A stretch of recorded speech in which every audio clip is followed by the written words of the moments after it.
Amid the roaring modernity of China's cities and the hum of its high-speed trains, there exists a parallel realm, a land shaped not by glass towers or neon lights, but by mist-shrouded peaks, ancient forests, sacred temples, and landscapes so surreal they seem conjured from myth. This is the China hidden from most eyes. A China carved by wind and time, draped in spiritual resonance, and pulsing with forgotten stories. In this journey, we venture beyond the guidebooks and tourist trails to uncover unreal places scattered across the nation. But before we continue, subscribe to the channel and like the video. In the far reaches of western Sichuan province, where the windswept highlands give way to the eastern fringes of the Tibetan Plateau, lies the ethereal domain of Mount Bamei, Maijishan. This mystical expanse unfolds around the nomadic heartland near Tagong, a region steeped in the spiritual rhythms of Tibetan culture. The mountain isn't defined solely by its summits but by the harmony of its valleys, spires, and endless skies. Unlike the heavily trafficked areas of Tibet proper, Mount Bamei exists on the quieter, lesser explored periphery, an untouched sanctuary where modern noise fades beneath layers of tradition and sky. Approaching Bamei, one first notices the prayer flags, thousands of them, fluttering in every direction. They hang in long rows from makeshift poles, trees, ridgelines, and temple roofs. Each piece of cloth represents a whispered wish or a prayer carried away on the wind. The air here is crisp and thin, charged with the kind of silence that feels ancient.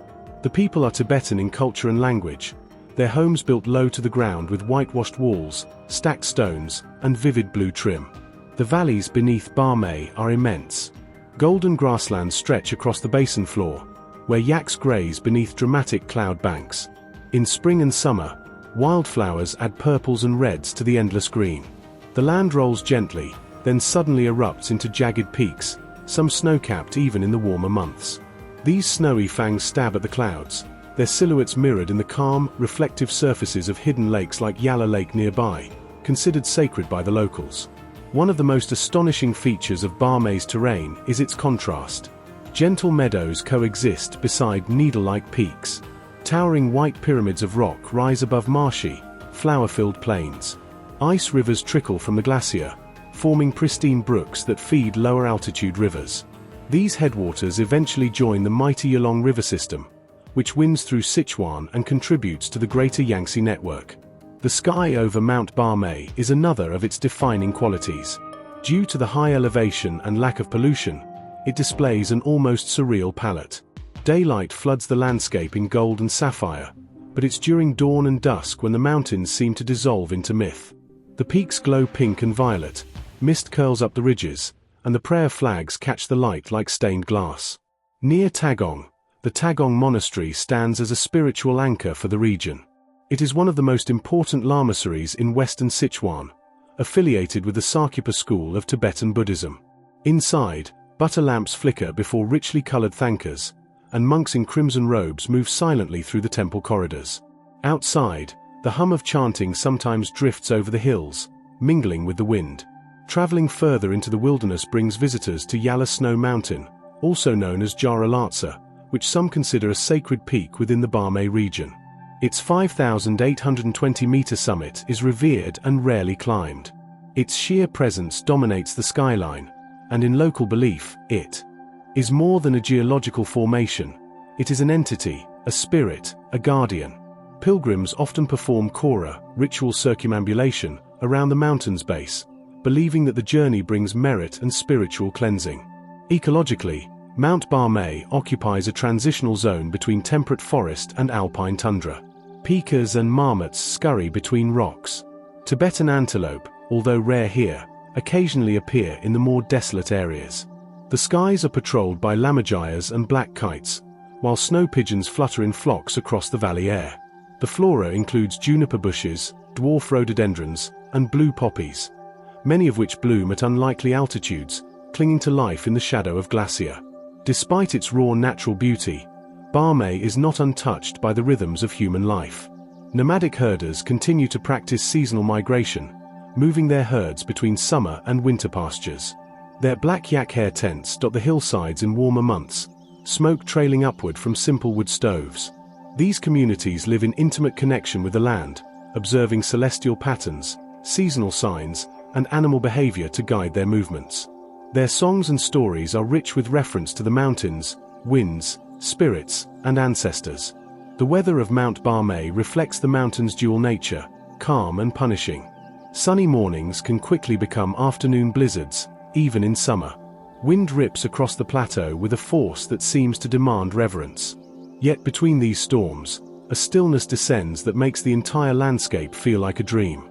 Unlike better-known Tibetan areas such as Lhasa or Everest, Mount Barmei rarely sees large tourist groups. Instead, it draws pilgrims, photographers, and seekers, those who come for silence rather than spectacle. The very absence of mass tourism allows the region to maintain its sacred atmosphere, and one hopes it will continue to be respected as a living cultural landscape rather than a commodified one.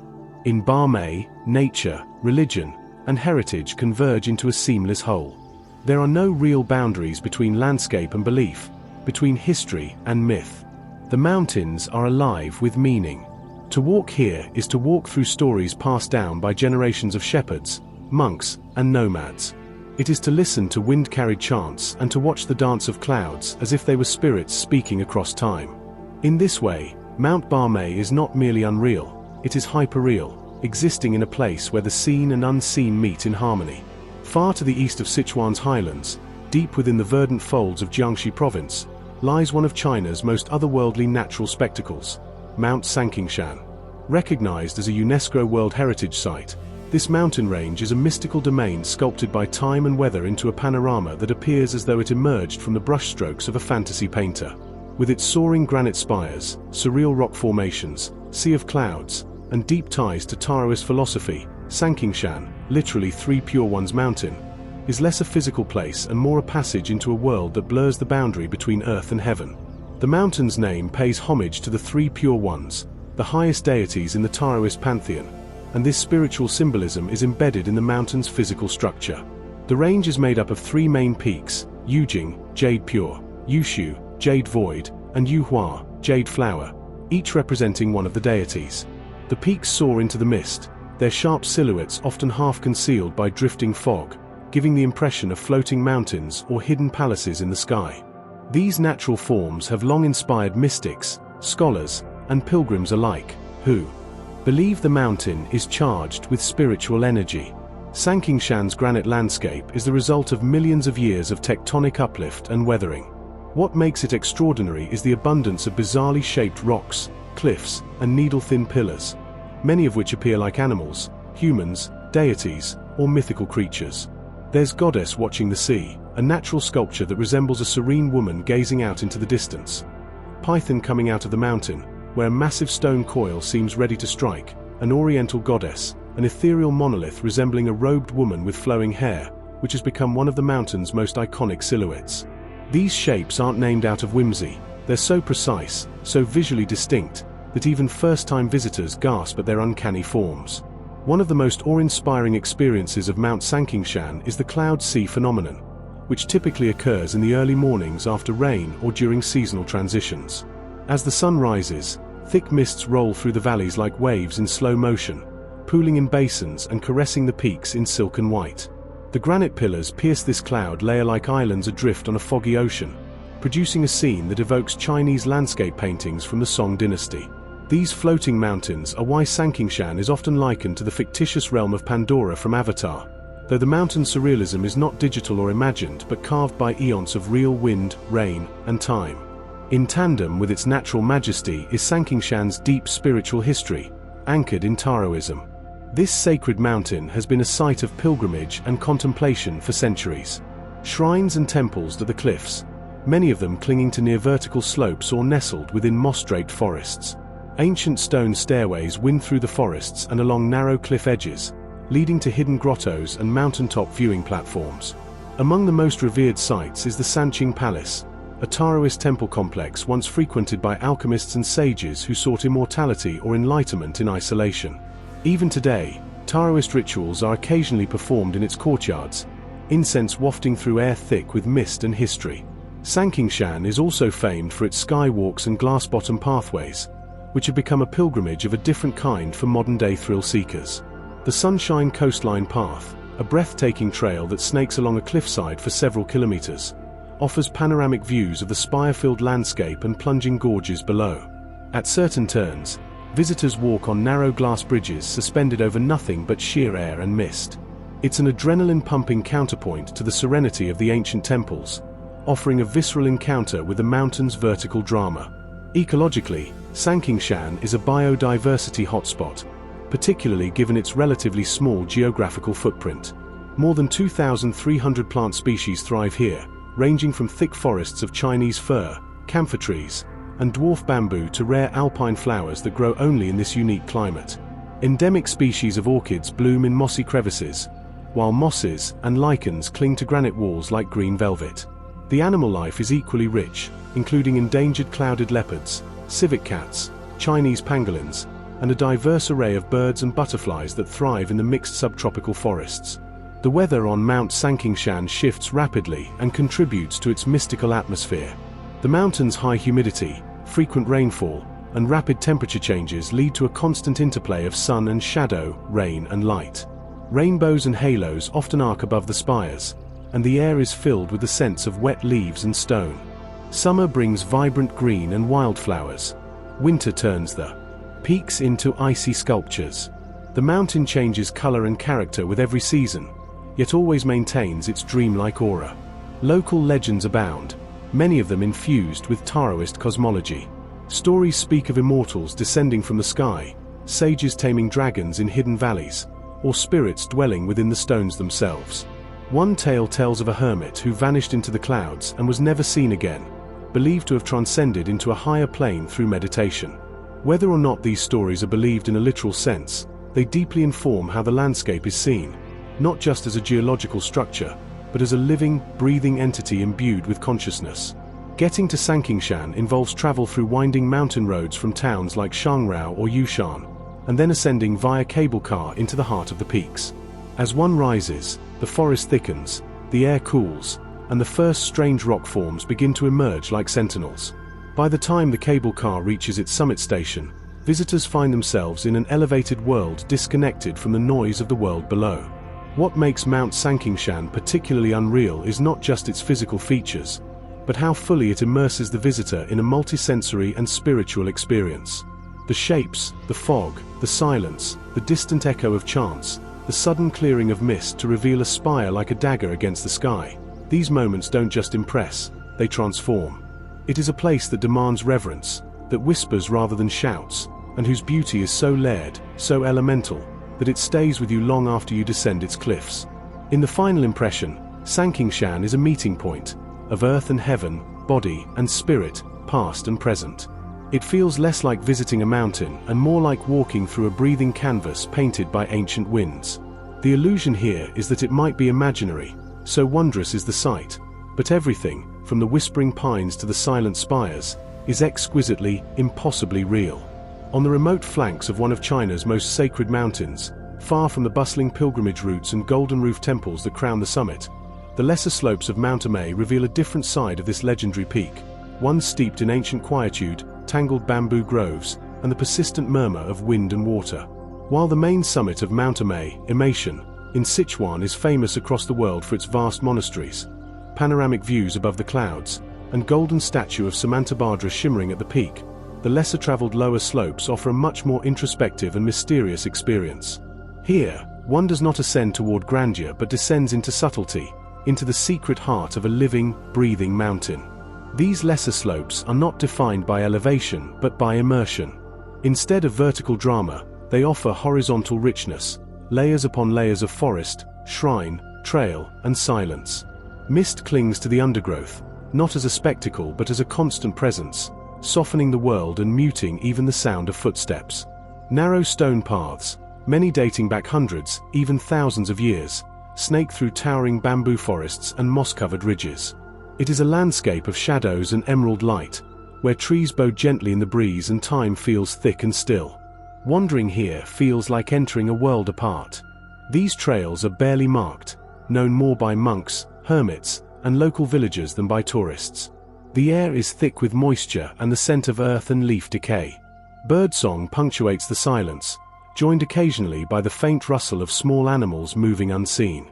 Each turn in the path reveals some Fragment of forgotten history, a half-collapsed stupa, a lichen-covered statue, or a shrine carved into a stone wall, its characters slowly eroding but still discernible in the right light. Historically, these lesser slopes were inhabited by reclusive monks and spiritual seekers, those who chose solitude over ceremony. Rather than live in the great temples at Wanyan or Baogua, they retreated into small forest hermitages, sometimes no more than a single room built into a cave or dug into a hillside. Some of these hidden monasteries still exist today, obscured by overgrowth or weathered to blend with the landscape. One such monastery, accessible only by crossing a narrow, crumbling wooden bridge over a gorge, is said to have hosted meditation retreats for some of Amei's most revered Zen practitioners during the Tang and Song dynasties. They came not to be seen or known, but to disappear into the mountain, to dissolve ego and identity into the silence of the bamboo. The flora of the lesser slopes is wildly diverse, reflecting Amei's unique position as a transitional ecological zone between subtropical and temperate regions. Here, bamboo grows thick and wild, rising dozens of feet into the mist like the ribs of a sleeping dragon. In their shade, ferns, mosses, and tiny wildflowers thrive, often blooming in unexpected colors. Rhododendrons and azaleas explode with color in late spring, while medicinal plants used in traditional Chinese medicine hide in shadowed nooks.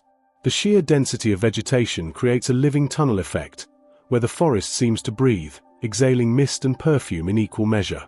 This portion of Amei also houses a number of ancient watercourses, streams that have trickled through these hills for millennia, feeding into the larger rivers that radiate from the mountain like spokes on a wheel. These streams often run beside the trails, forming natural symphonies of gurgling, tumbling water. Some trails cross them via stone slab bridges worn smooth by centuries of use. In some places, the water is collected in sacred pools, believed to be blessed by the Bodhisattva Samantabhadra, whose spirit is said to inhabit the entire mountain. Locals will sometimes leave offerings, flowers, coins, or incense, beside these pools, continuing a tradition that predates organized Buddhism and reaches into China's shamanic past.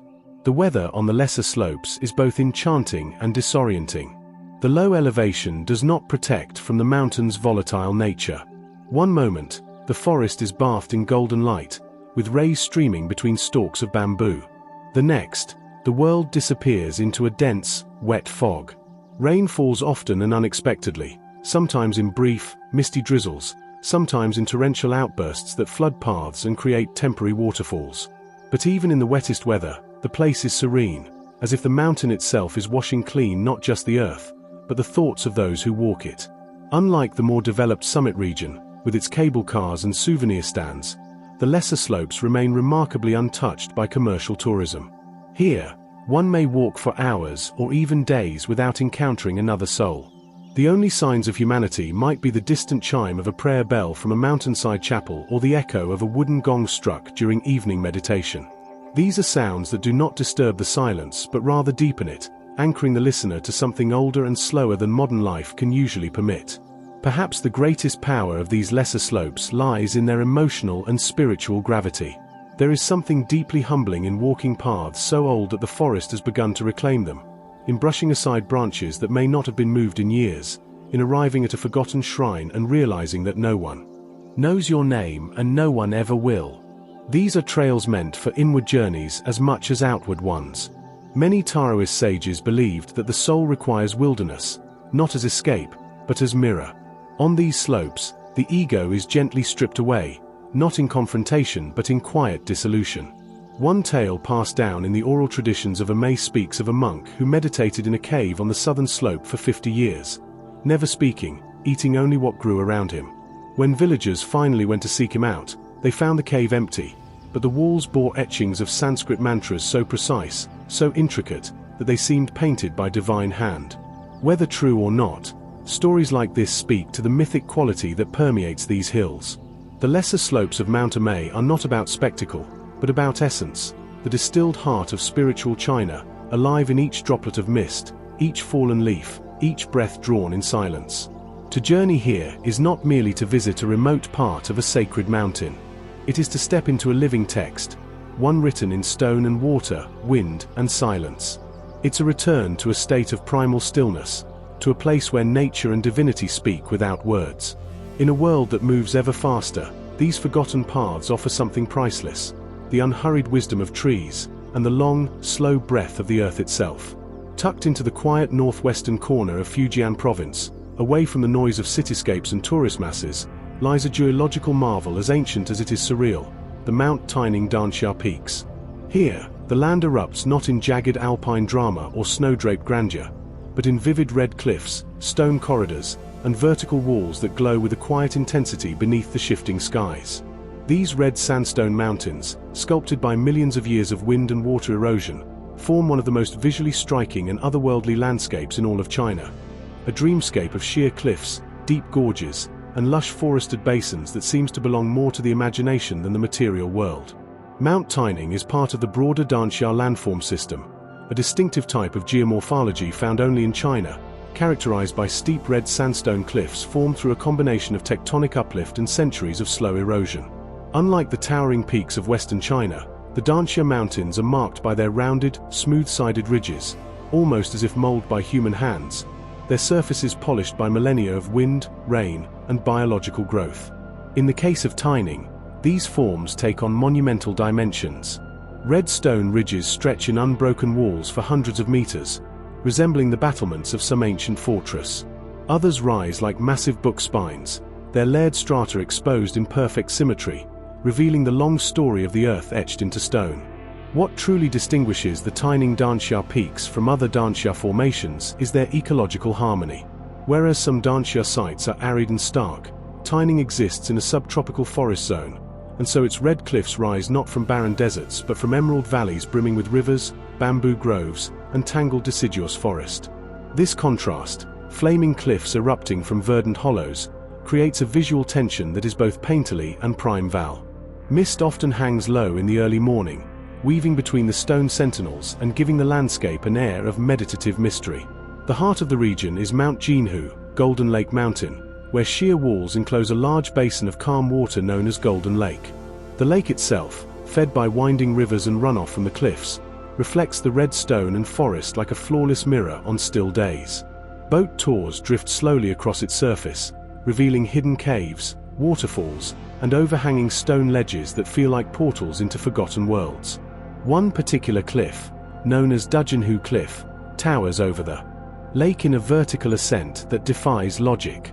When sunlight strikes it at the right angle, it ignites in a fiery orange hue that seems to burn from within, a phenomenon that has inspired countless poems and paintings over the centuries. The trails that wind through the Taining Danxia region are often narrow and carved directly into the rock, with steps that hug the sides of cliffs and pass through natural stone arches. One of the most famous of these is the Zhaixia Grand Canyon, a breathtaking gorge that threads through the mountains like a natural corridor. Inside, the cliffs rise so steeply on either side that daylight often fades into shadow. Rainwater drips from hidden crevices, vines dangle from ledges far overhead, and the sound of wind echoes like whispers through the passage. The experience is less like hiking and more like passing through the lungs of a sleeping giant, each footstep measured, each breath filled with Earth's deep silence. Historically, the Taining region was not only a natural refuge but a spiritual one. The remoteness of the peaks and their awe-inspiring forms attracted monks, hermits, and Taoist practitioners for centuries.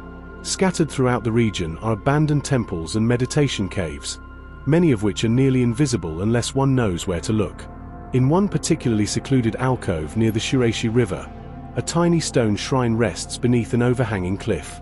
Covered in moss and flanked by small incense holders, it bears no sign, no plaque, just the faint smell of burnt sandalwood and the lingering sense that someone once sat here, long and silently, facing the stone wall in contemplation.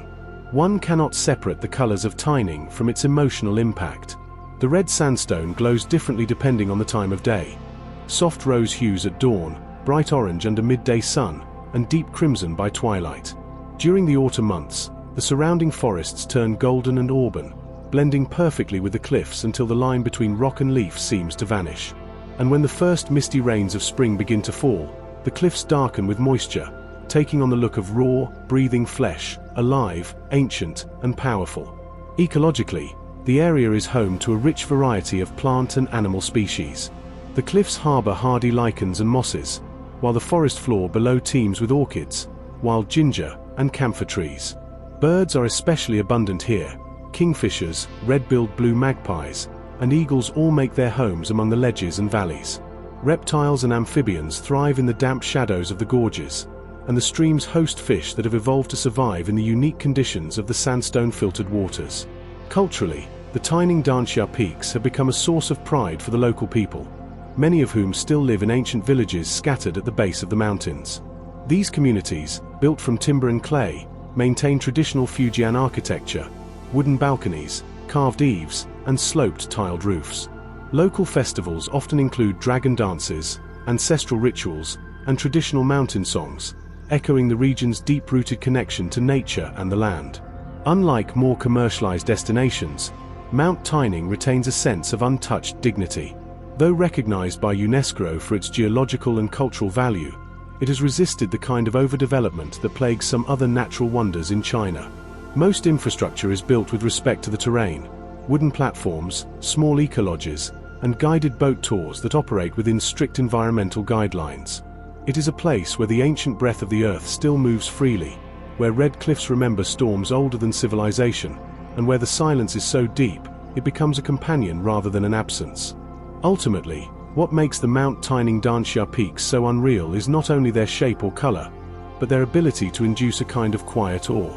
To walk beneath a red wall rising hundreds of meters above, streaked with black waterlines and shadowed by mist, is to feel humbled by scale, by time, by beauty.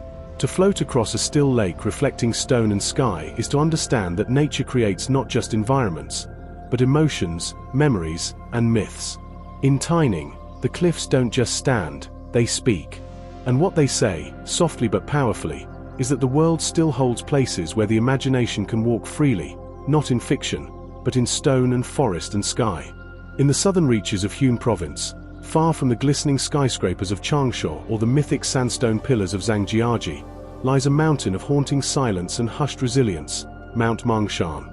As one of the southernmost snow-capped ranges in China, Mount Mangshan is an anomaly in its geography, a place where alpine climates, usually found thousands of kilometers to the north or west, cling to the high summits of a range wrapped in subtropical heat. This coexistence of opposites, snow and jungle, fir and bamboo, cold ridgelines and warm valleys, gives the mountain an identity both surreal and unforgettable. Situated on the border between Yun and Guangdong, the Mangshan range rises steeply from a dense, forested basin into crisp, sky-laced summits that seem to leap beyond their latitude. In winter, the upper ridges dust themselves in snow and frost, forming a white-crowned silhouette that gleams above a sea of cloud-covered green. Even in spring and autumn, the temperatures at high elevations remain cool, giving rise to one of the most unique ecosystems in southern China, a place where temperate fir forests thrive just above subtropical jungle. The mountain's flora is perhaps its most striking feature, boasting a density and diversity rarely found in any single range. It is considered a botanical treasure trove by scientists and naturalists, housing more than 2,700 plant species, including a significant number of relict and endemic species. These include the elusive Mangshan fir, Abies fangingshanensis, a rare conifer that exists only in this narrow climatic corridor, and ancient ginkgo biloba trees, which cling to rocky ledges like silver-green relics of the deep past. Lower down the mountain, the forest thickens into what feels like a prehistoric jungle, a green so dense it appears to absorb light. Towering evergreens, twisted maples, and giant bamboo stalks dominate the landscape. Ferns large enough to serve as umbrellas unfurl beneath the canopy. Every surface is covered in moss, and the air is rich with the smell of wet bark and decaying leaves. Orchids and fungi decorate the understory in sudden flashes of color, while unseen birds call through the layered fog in haunting, flute-like tones. As one ascends into the higher elevations, the forest shifts subtly into an alpine mosaic of hemlocks, firs, and spruce, their trunks rising tall and narrow through the cold mountain air.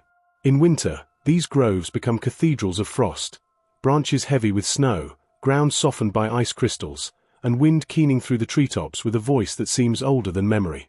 The contrast is jarring yet beautiful, snow resting silently above steaming ravines and tropical forest, as though the mountain wears both summer and winter like twin garments.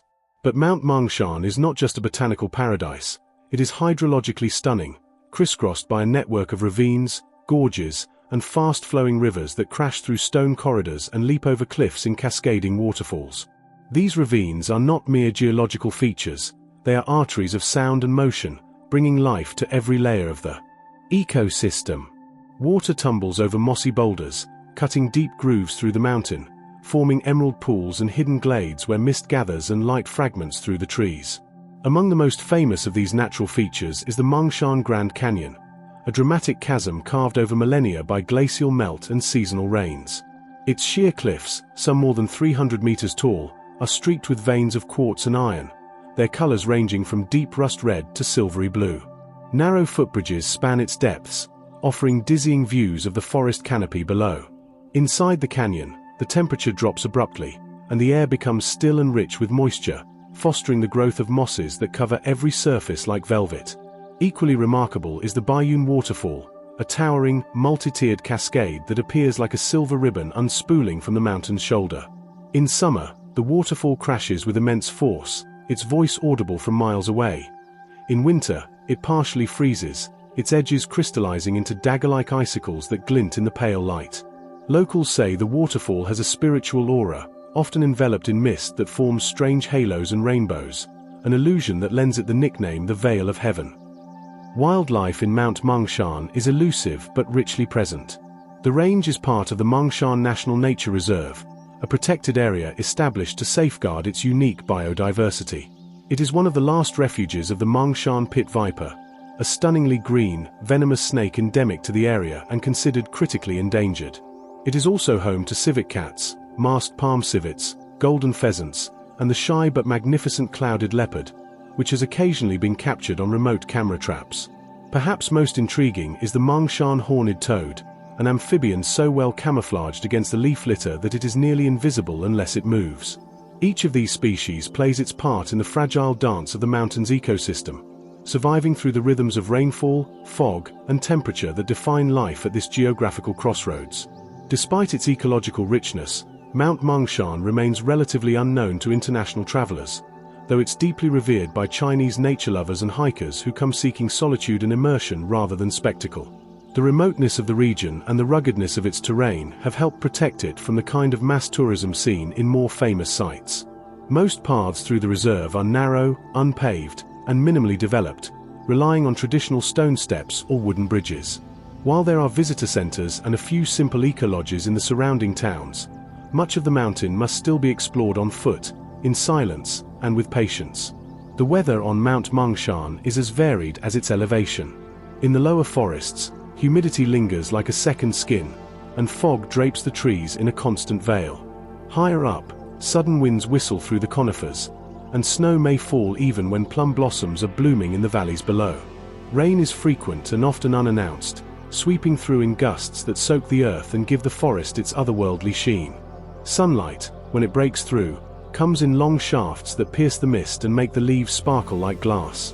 There is a sacredness to Mount Mangshan that transcends religious architecture or ancient shrines. This is not a mountain of temples. It is a mountain of presence, of quiet grandeur. Its sanctity is written in its stillness, its ancient trees, and its hidden ravines. Walking here is like moving through a dream the earth has not yet finished dreaming. Each step feels like a prayer, each breath a return to something older and deeper than memory. In the quiet of its forests and the chill of its snowy ridges, Mount Mangshan offers an unreal synthesis of contrasts, north and south, heat and frost, jungle and fir. It defies easy classification and refuses to fit into any one idea of what a Chinese mountain should be. It exists instead as a mystery, wrapped in mist and rooted in time, awaiting those who will listen to its silent, whispering voice echoing through the ravines. In the lush subtropical borderlands of Guangxi Autonomous Region, where limestone peaks surge skyward like frozen waves and the air hums with birdsong and the crash of distant waterfalls, rises the enchanting silhouette of Mount Hapushan. Situated not far from the magnificent Datayan waterfalls, this lesser-known yet wildly surreal mountain embodies everything unreal about Guangxi's karst landscape: jagged ridgelines, twisted rock formations, and a forest ecosystem that seems to spill straight out of a prime Val painting. Mount Hapu belongs to the Greater South China Karst Belt, a UNESCO-listed natural wonder characterized by dramatic limestone landscapes carved by millennia of rain, rivers, and underground erosion. But unlike the photogenic karst spires of Guilin or Yangshior, which have become iconic symbols of Chinese beauty, Mount Hapu remains wrapped in obscurity, a hidden sibling cloaked in deeper forest, with ridges far more angular and aggressive in form, and trails that wind not through manicured parks, but through living wilderness. Approaching Mount Hapu, the first impression is one of vertical chaos. Peaks rising in unpredictable angles, cliffs carved like serrated blades, and stone towers that look as if they were forced out of the earth by some forgotten tectonic tantrum. The rock here is limestone, deeply etched by time, riddled with caverns, fissures, and sinkholes that hint at vast subterranean worlds beneath the surface. In places, erosion has sculpted the stone into arches, bridges, and mushroom-like formations, each a strange monument left by nature's hand. Some formations resemble faces, animals, or mythic beasts, their shadows changing with the light to create illusions that challenge the eye. The entire mountain is wrapped in dense subtropical forest, where banyan trees stretch their roots like fingers into cracks in the limestone, and liana vines hang in curtains from overhanging cliffs. The undergrowth is rich and fragrant, gingers, orchids, and camellias bloom along shaded slopes, while moss and ferns spill from every crevice in a damp tapestry of green. Butterflies dance between shafts of sunlight that pierce the canopy, and the air is filled with the rustle of leaves, the call of cicadas, and the deep, slow drip of water seeping through stone. At the heart of Mount Hapu's surreal charm are its ridgelines, which are unlike anything else in southern China. Seen from above or afar, they resemble the back of a sleeping dragon, each ridge a sharp spine undulating through the mist. Climbing these ridges is both awe-inspiring and humbling. Narrow trails wind across knife-edge paths with sheer drops on either side, offering dizzying views of the forested basin below and the tangled procession of limestone peaks stretching to the horizon. On clear days, one can even glimpse the white torrents of Datian waterfalls in the distance, crashing along the border with Vietnam like a ribbon of light. Among these spines lie hidden plateaus and stone corridors, places where the rock opens into secret groves or deep fissures that form natural amphitheaters. In one such chasm, known locally as the Tiger's Maw, the walls rise so high and close together that sunlight enters only as a narrow blade at midday. The floor of this cleft is carpeted in soft moss and fallen leaves, and a small spring trickles from the wall, forming a pool that villagers say has never run dry, even in the longest droughts. Mount Hapu is also honeycombed with caves, many of which remain unexplored or only partially mapped. These caverns are formed by underground rivers and chemical weathering, their interiors rich with stalactites, flowstones, and calcite curtains. One of the more famous caves, called the Jade Wind Chamber, is renowned for the cool breeze that constantly pours from its mouth, even in the hottest months. Locals believe this wind is the breath of a mountain spirit, and offerings of incense, rice wine, and folded paper prayers are often left just outside its entrance. Though not widely known on the international stage, Mount Hapu has deep cultural resonance for the local Zhuang people, Guangxi's largest ethnic minority. For them, the mountain is a sacred presence, alive, watching, listening. Folktales passed through generations speak of lovers turned to stone, dragons sleeping beneath the peaks, and lost warriors who entered the caves seeking enlightenment and never returned. Ceremonies still take place on its lower slopes, especially during the Zhuang festivals of March 3rd and Ghost Festival, when food and song are offered to ancestors and mountain spirits alike. The climate of Mount Hapu adds to its dreamlike quality. The region is drenched in humidity for most of the year, especially from spring through autumn. Mists rise each morning from the valleys and coil around the peaks like ghostly serpents. Rain falls often, feeding the forest and giving the stone a wet, shimmering sheen. The cliffs glisten like polished obsidian, and tiny waterfalls spill from ledges, vanishing into the trees. The interplay of sun and mist often creates rainbows, especially near the higher viewpoints, adding flashes of iridescence to the stone-grey and forest-green landscape. Despite its remoteness, Mount Hapu is increasingly drawing the attention of geologists, ecologists, and adventurous hikers seeking the unspoiled essence of Guangxi's karst lands. A handful of eco-trails have been established in recent years, usually starting from small villages nestled at the base of the mountain. These trails are steep and rugged, not for casual walkers, but they reward the effort with astonishing vistas and the sense of stepping into an untouched realm. The villages themselves, made of grey brick houses with curved tile roofs, retain traditional architecture and rhythms of life. Rice paddies fill the lower hills, and old stone paths lead to bamboo groves, communal wells, and the foot of the sacred cliffs. The nearby Datian waterfalls, often included in the same journey, serve as the perfect counterpoint to Mount Hapu's vertical intensity.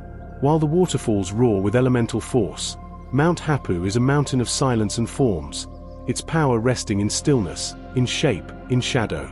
Together, they create a symphony of natural wonder, water and stone, movement and stillness. Ultimately, what makes Mount Hapu feel so unreal is its refusal to conform to the expected. It doesn't just surprise the eye with its sharp ridges or delicate caverns. It invites the imagination to wander through landscapes that feel handcrafted by a dreaming mind. It's a place where myth and geology overlap, where forest spirits might plausibly emerge from the mist, and where every rock formation seems like the memory of a story half forgotten. To stand on its ridgeline, mist curling around your boots, with nothing but wind and birdsong filling the void, is to understand why Mount Hapu exists outside the ordinary. It is not simply a place on a map, it is a vision, a breath of ancient stone wrapped in jungle and cloud, quietly waiting for those who still know how to listen. Where the northern fringe of the Tibetan Plateau collides with the arid deserts of western China, and where the wind roams. With the indifference of eternity, stretches the Altan Targ, also known as the Altan Mountains. This ancient, austere range forms one of the most remote, desolate, and awe-inspiring frontiers in all of China, straddling the borderlands between Xinjiang and Qinghai. It is not a place of lush forests or tourist crowds. Instead, it is a world of high-altitude plateaus, sun-blasted ridgelines, eternal silence, and primordial grandeur. A landscape so raw and elemental that it seems untouched by time. In the Uyghur language, Altan Targ means golden mountains, a name that carries both poetic and geological resonance. Under the searing sun or the golden light of dusk, these mountains often take on hues of bronze, ochre, and deep burnt sienna. They shimmer in the desert haze like the shimmering gates of some long-forgotten mythical realm. But despite their name, there is little softness to be found here. The Altan Targ are severe and unyielding, a wall of stone that stretches for over 1,200 kilometers, forming a natural barrier between the Qaidam Basin to the south and the Taklamakan Desert to the north. Unlike the more verdant or tourist-friendly mountain ranges of China, the Altan Targ offer no gentle entry. They are reached only after traversing days of arid plains, salt flats, or gravel deserts, landscapes that test the limits of both machines and men. Once within the embrace of the range, the world narrows to one of stone, sky, and silence. There are no roads in the traditional sense, only rough tracks used by geologists, border patrols, and a rare few adventurers who dare to enter this unforgiving altitude of wind and rock. The elevation of the Altan Targ varies widely, but many of its peaks exceed 6,000 meters, rivaling the more famous heights of the Himalayas and the Kunlun Mountains to the south. These summits are often covered in permanent snowfields and glacier, although the range's aridity means snowfall is infrequent. Some of the ice survives more from cold than from accumulation. The glacial meltwater feeds a few small streams, which disappear quickly into the sand or feed seasonal salt lakes that flash like mirrors beneath the sun. Despite its harshness, the Altan Targ is geologically and ecologically significant. It forms part of the northern edge of the Great Tibetan Plateau, acting as a transition zone between high-altitude tundra and desert lowlands. This intersection gives rise to stark and unusual ecosystems. Alpine meadows, though rare, can be found tucked into wind-protected basins, carpeted with resilient grasses, edelweiss, and tiny alpine flowers that bloom only for a few weeks each year. Wild yaks, Tibetan antelope, chiru, and the elusive snow leopard are known to roam these ranges, although sightings are incredibly rare due to the remoteness of their habitat. Golden eagles circle the peaks, while pikas and marmots burrow beneath the stones, scurrying between the scattered tufts of vegetation. From a geological perspective, the Altan Targ are part of one of the most active fault zones in Asia, the Altan Targ Fault, a major strike-slip fault that plays a vital role in the tectonic uplift of the Tibetan Plateau. The movement along this fault is responsible for the range's dramatic uplift, fractured appearance, and seismic volatility. Massive earthquakes have shaped the land into jagged ridges, steep escarpments, and deep structural valleys that run parallel to the fault line like scars. Geologists have long studied the range to understand the mechanisms of continental collision, plate dynamics, and mountain building processes on a grand scale. The human history of the Altan Targ is just as sparse and elusive as its climate. This was never a densely settled area. Instead, it served as a natural boundary, a place that was crossed only by nomads, ancient traders, and the occasional military patrol. The ancient Silk Road skirted the base of the range, particularly near its western end, where caravans would travel along the southern rim of the Tarim Basin before descending toward the more hospitable oases of Dunhuang, Khotan, and Kasha. Some archaeological evidence suggests that there were once ancient watchtowers, stone cairns, and burial mounds at the feet of the Altin Tag, left behind by long-lost frontier cultures. But most of this has been reclaimed by the desert, hidden beneath layers of wind-blown dust and shifting sands. What few settlements exist near the Altin Tag today are mostly temporary outposts, home to herders, salt miners, or scientific research teams. Yurts and canvas shelters at the foothills in summer, when Tibetan and Mongolian nomads bring their animals to graze on the rare alpine pastures. These communities live in intimate connection with the rhythms of wind and stone, navigating by the stars and the patterns of ice on the slopes, drinking glacial water, and maintaining traditions that are increasingly endangered by modernization and climate change. Visiting the Altin Tag is not for the unprepared. There is no tourism infrastructure, no marked trails, no accommodations, and little in the way of rescue should anything go wrong. Expeditions must be carefully planned, often requiring permits, off-road vehicles, satellite communications, and weeks of provisions. The air is thin and dry, the temperatures can swing from blazing heat during the day to bitter cold at night, and the winds howl across the plains like something ancient and restless. Yet for those who endure the hardship, the reward is an experience that is utterly otherworldly. Standing in the high passes of the Altin Tag, one sees the curvature of the earth in the vastness of the landscape, the purity of light filtered through unpolluted air, and the kind of stark, spiritual beauty that strips away all distractions. There are no trees, no cities, no signs of human dominance, only rock, sky, silence, and the fierce presence of time itself. The spiritual atmosphere of the Altin Tag is undeniable. It is not considered a sacred range in the conventional sense, like Mount Kailash or Mount Amay, but its remoteness and severity inspire deep reverence in those who travel there. The very emptiness of the Altin Tag seems to echo with presence, as though the mountains are not silent but simply waiting for the right ears to hear. This feeling, of being watched by the land, of standing in a place where nature is still supreme, is part of what makes the Altin Tag so unreal, so unforgettable. It is, in essence, a frontier, not just of geography, but of perception. To experience the Altin Tag is to step outside the known world, into a domain where history, geology, ecology, and myth blend into a single, humbling silence. It is one of the few places left on Earth where you can feel truly alone, not in the sense of loneliness, but in the sense of standing at the edge of everything, looking into the vastness of creation. Far to the northeast, where China brushes against the cold Siberian winds and the seasons shift with a certain stoic rhythm, lies a mountain that feels as if it were designed by an ancient intelligence, a place where nature's geometric precision rivals the patterns of a mind at play. This is Mount Chizi, known as Chessboard Mountain in Heilongjiang Province, and its surreal name is no metaphor. It earns its moniker through a stunning, rare natural phenomenon: vast, flat basalt terraces that look exactly like a chessboard or checkerboard, neatly carved by the ancient flow of lava and polished by time into a surface both strange and beautiful. Mount Chizi is not tall by Chinese mountain standards, rising only modestly from the surrounding hills, but what it lacks in elevation, it makes up for with its geological uniqueness. The basalt platforms that define it were formed millions of years ago during intense volcanic activity that swept across what is now northeastern China. As lava poured over the land, it cooled and solidified in peculiar ways, forming columnar joints, natural hexagonal cracks typical of basalt flows.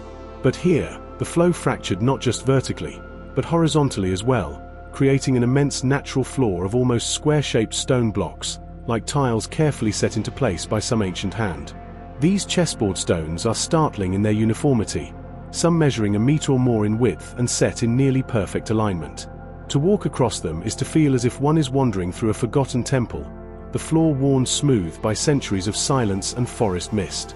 Grass grows in the cracks between the blocks, and during spring and summer, delicate flowers bloom from the gaps, lending the grey and black stone a sudden burst of life. In winter, the same terraces lie under a dusting of snow, becoming checkerboards of white and black under the pale northern sun. Surrounding the terraces are deep boreal forests typical of Heilongjiang, stretches of pine, larch, and birch that murmur in the wind and offer a protective canopy over the land. Wildlife here includes Siberian roe deer, foxes, and in quieter corners, the rare black bear. Birdsong rings through the woods in the morning, especially in the summer when migratory species arrive from the Russian Far East. The landscape is serene and remote, evoking a feeling of peaceful detachment from the modern world. For the local communities, especially the Han and Manchu peoples, Mount Chizhi is more than a geological wonder. It is a place woven into oral tradition and spiritual memory. Though it is not designated as a religious mountain like many others in China, it holds a sacred-like status among some locals, believed to be touched by celestial forces due to its unusual patterns. Folk legends speak of a giant celestial being who descended during a cosmic battle and played a game of chess with the gods upon the mountain's summit, leaving the imprints of the game behind. Others speak of an earth spirit who, during a time of upheaval, flattened the rocks to build a sanctuary for weary travelers.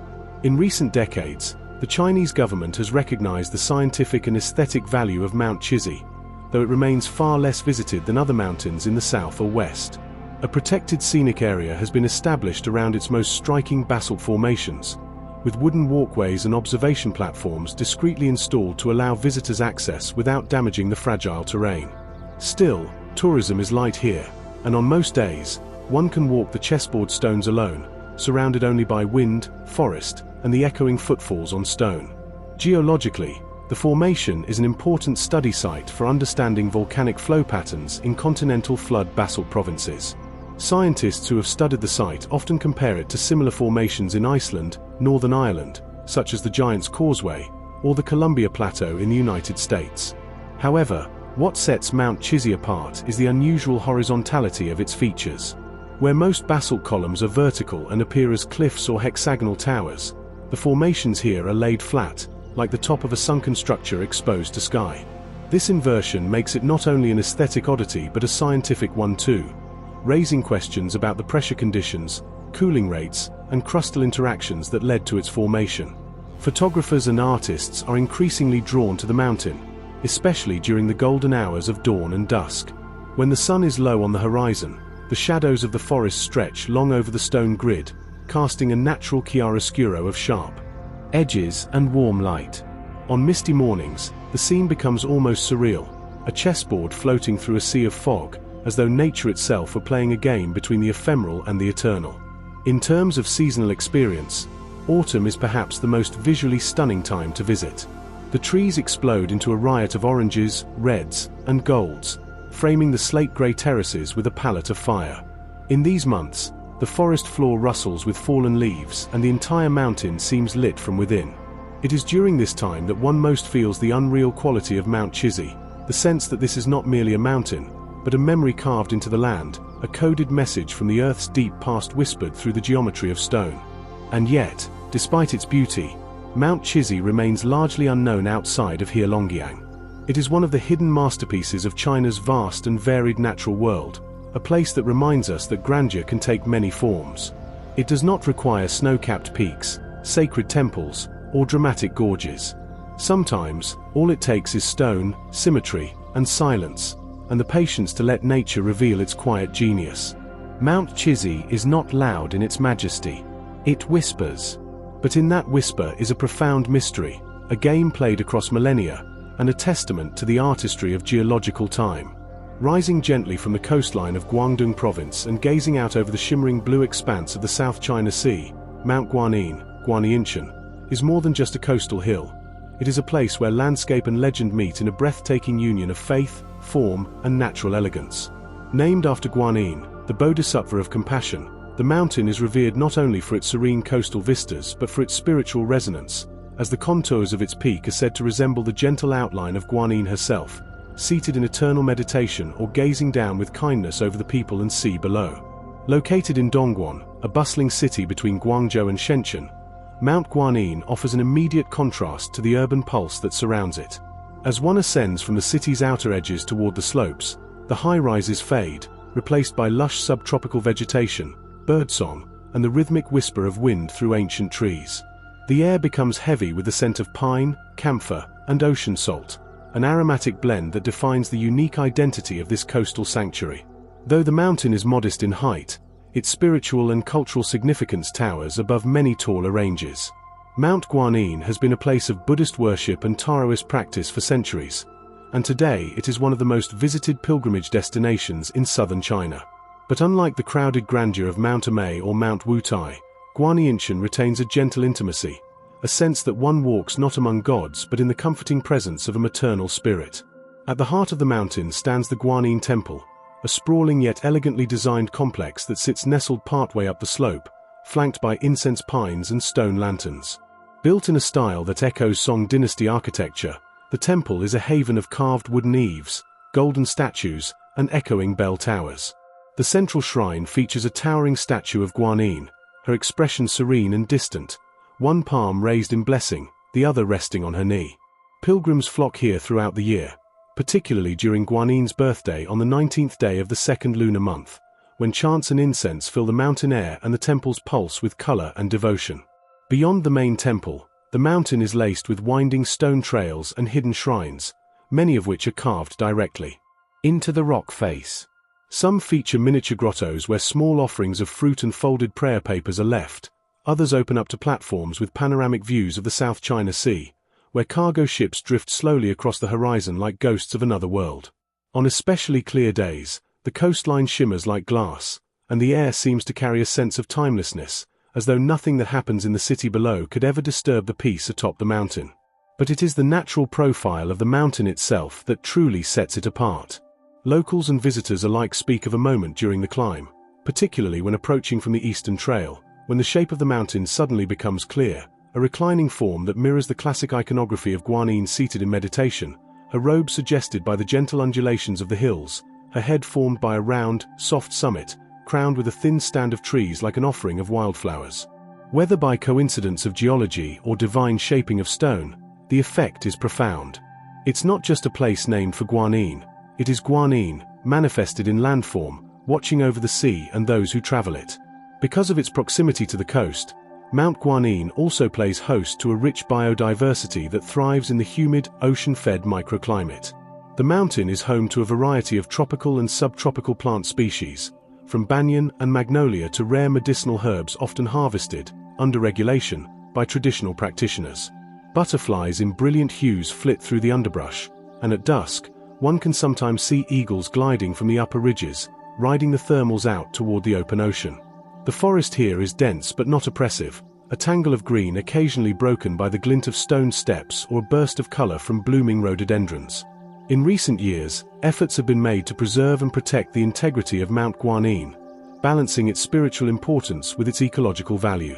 The Guanxinshan National Forest Park now oversees much of the mountain's terrain, offering visitors curated hiking routes, interpretive signage, and eco-conscious facilities. There are quiet spots with meditation pavilions, tea houses built in traditional style, and observation points where sunrise or moonrise can be watched in contemplative stillness. And yet, despite modern amenities, the mountain manages to retain its aura of sanctity, as if shielded by the very compassion Guanyin embodies. One of the most famous rituals for pilgrims is the Three Bows Ascent, where devout worshippers climb a specific flight of steps near the main temple, bowing every third step in reverence to Guanyin. This act of humility and devotion is believed to cleanse the heart and bring blessings for the year ahead. Watching this procession unfold is deeply moving, even for the non-religious.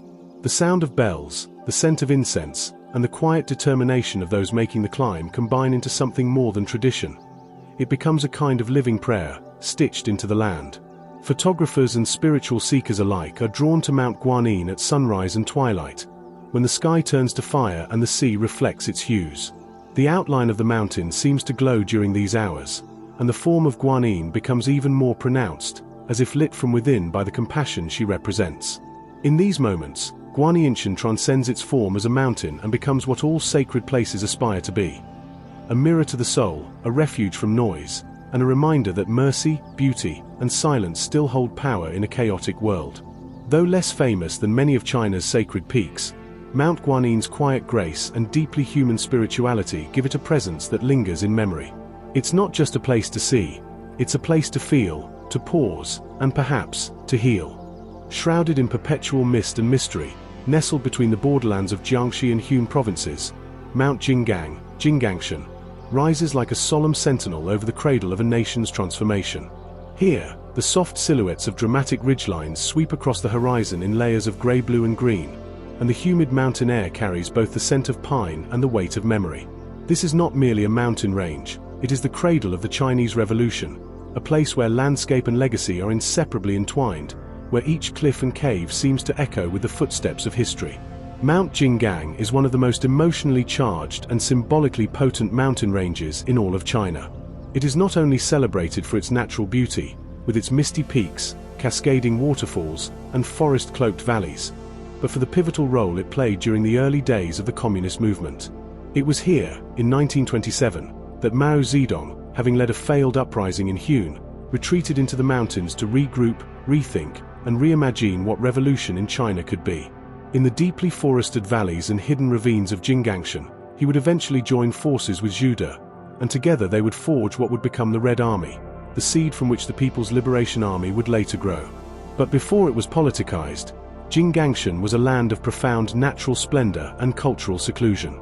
The mountain range, which stretches across more than 670 square kilometers, is part of the larger Luoxiao Mountains, a lesser-known but ecologically rich set of uplands that divide China's interior from its southern coast.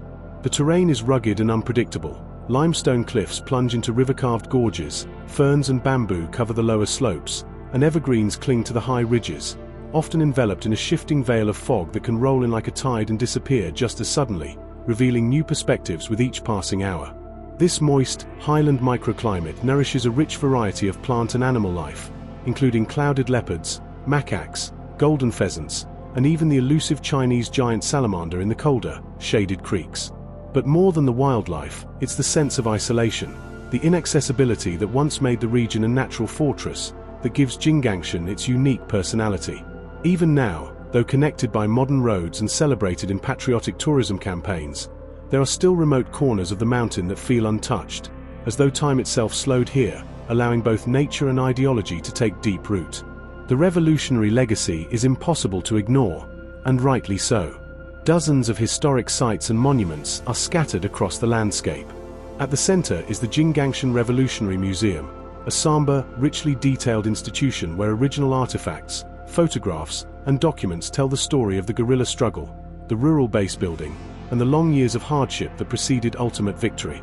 Here, one can view replicas of Mao's thatched hut, where he wrote early manifestos and trained local peasants in revolutionary thought, or walk the trail of the Red Army, a route once used by soldiers to move between mountain outposts, now marked with red flags and interpretive signs. Yet despite its monumental history, Jinggangshan does not feel like a place trapped in the past. Its natural character remains alive and untamed, and for many modern visitors, it is the landscape itself, the shifting mists, the damp forest floor, the eerie quiet, that stirs something deeper than ideology. Those who arrive at dawn, standing at the edges of high cliffs like Huangyangji, can watch the sun burst through layers of fog, lighting up the entire valley below in gold and vermilion. It is not difficult to imagine why Mao saw this place not just as a refuge but as a beginning, a clean slate upon which to inscribe a new world. Many of the mountain's ridges bear names saturated in revolutionary mythology. The Five Dragon Ridge, Shuangmajian, and Jusiping are more than just geological features. They were once battlegrounds, hiding spots, or training grounds for a nascent movement that was part political, part spiritual. Some trails lead to command posts dug into rocky hillsides, while others open up to outposts disguised as farmhouses, where strategy was discussed by candlelight and battles prepared in whispers. But the poetic duality of Jinggangshan lies in the way violent history and quiet nature coexist. Alongside memorials and red flags are ancient stone bridges, hidden waterfalls, and the ever-present whispers of bamboo groves that sway gently, as if murmuring secrets known only to the mountain. Xiangzhou, a small scenic area within the range, offers crystal-clear streams and dramatic escarpments, with walking paths that hug the cliffsides.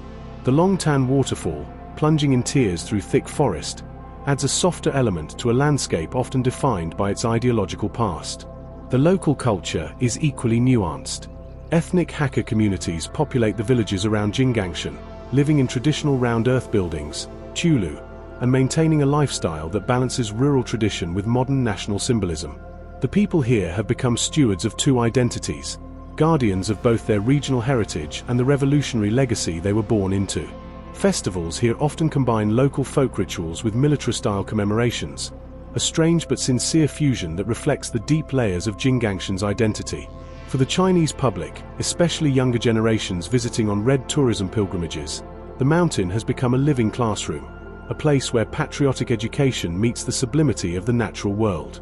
School groups hike the same trails once trod by soldiers, recite poems written during the revolutionary period, and even participate in role-playing games that simulate moments of history. In doing so, they connect not just to a political past, but to the very land that shaped that past, a reminder that all revolutions are, in the end, grounded in place. In recent decades, the Chinese government has invested heavily in preserving both the ecological integrity and historical authenticity of Guangxi.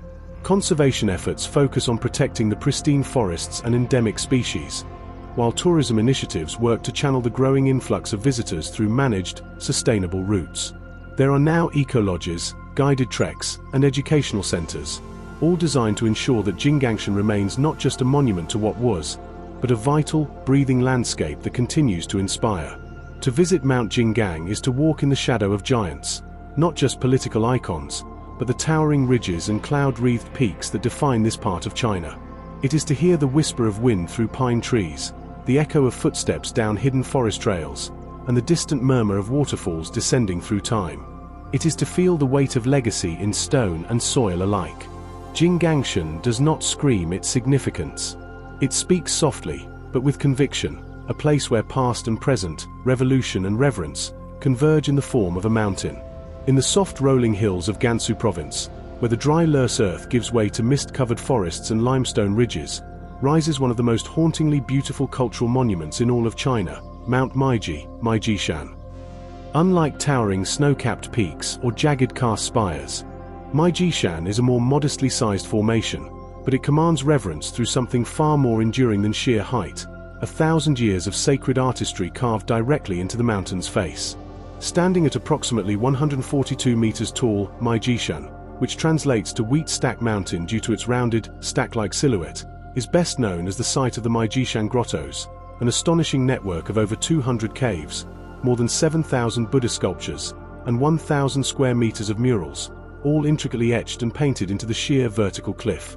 These ancient works of spiritual devotion, begun over 1,500 years ago during the later Qin dynasty, c. 384 to 417 AD, represent one of the most awe-inspiring and lesser-visited religious heritage sites in China, and one of the most surreal visual marvels to behold in person.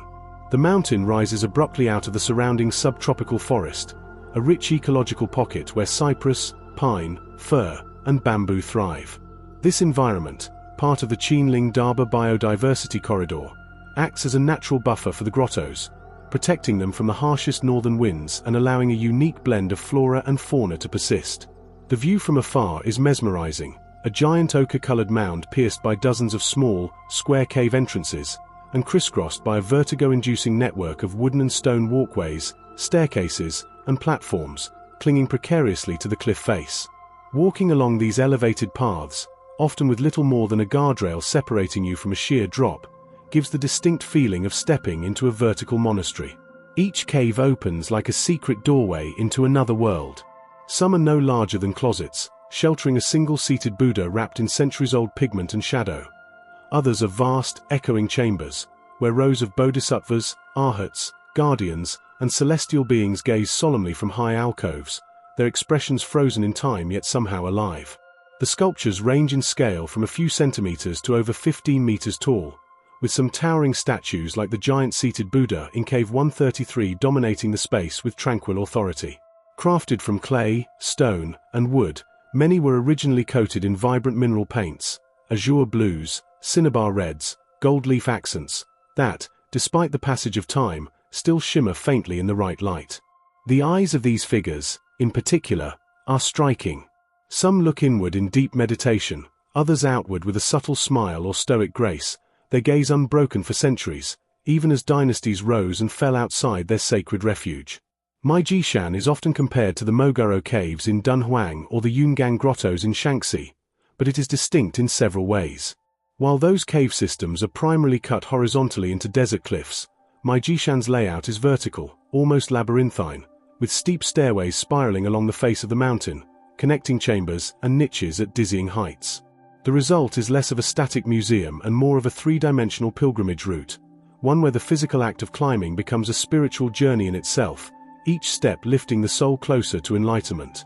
Historically, Maijishan sat at a critical juncture of Buddhist transmission into China, receiving influences from both Central Asia and India, as well as local Chinese traditions. Over the centuries, 16 dynasties contributed to the grottos, each leaving a unique stylistic fingerprint.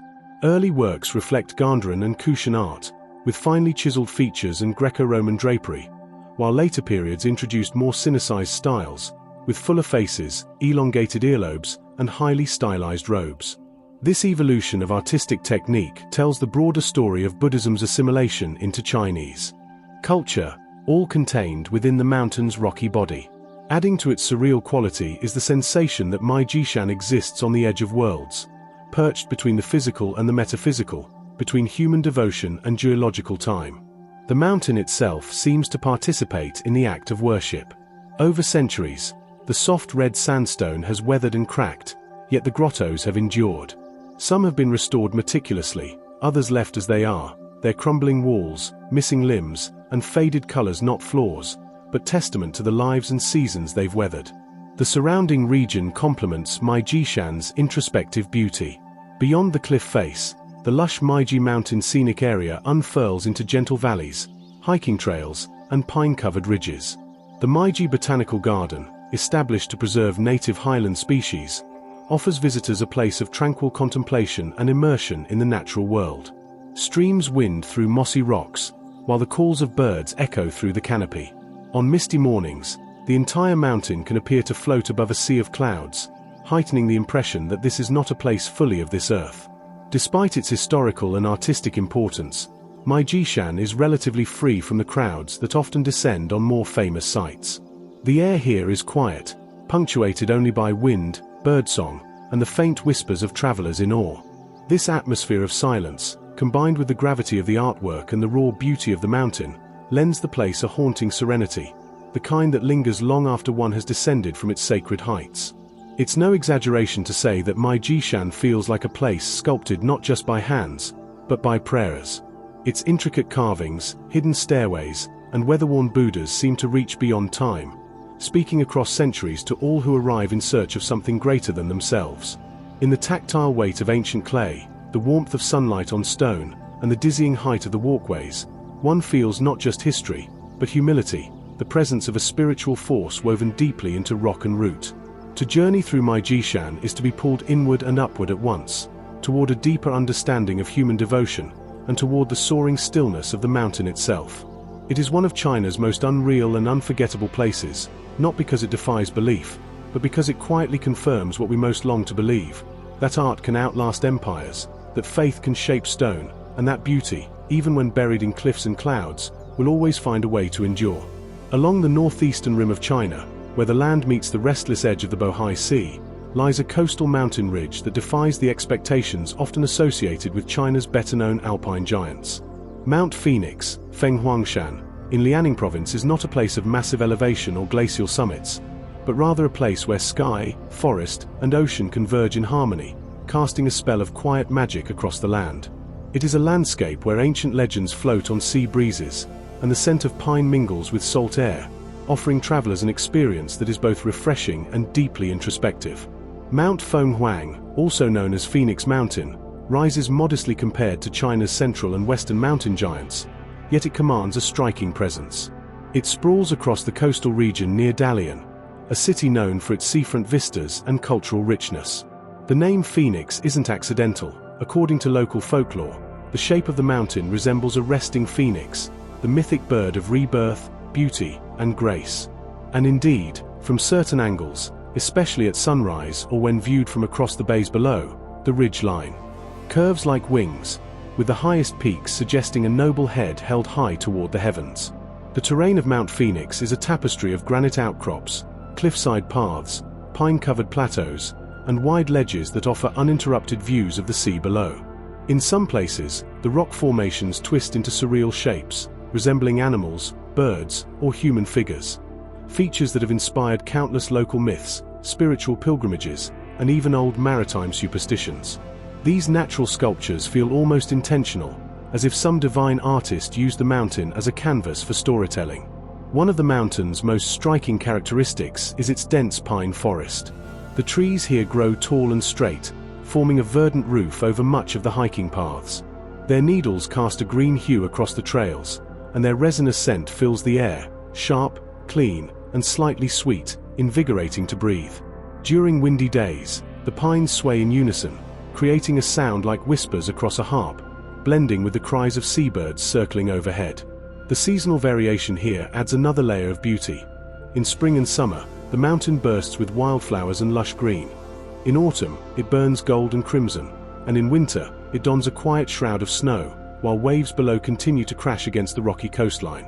Despite its coastal setting, Mangshan is also a place of spiritual depth. Like many Chinese mountains, it has attracted centuries of religious and cultural significance, particularly in the realms of Taoism and local folk worship. Small temples and shrines are tucked into the forest and on exposed outcrops, some nearly hidden beneath overhanging ledges or surrounded by gnarled old trees that seem to guard them. Offerings of incense, red ribbons, and small talismans are often found placed quietly by visitors, and stone inscriptions carved into rock faces tell stories of ancient sages, pilgrims, and seekers. One such site is the Phoenix Temple, a serene and compact complex that blends into the surrounding pines.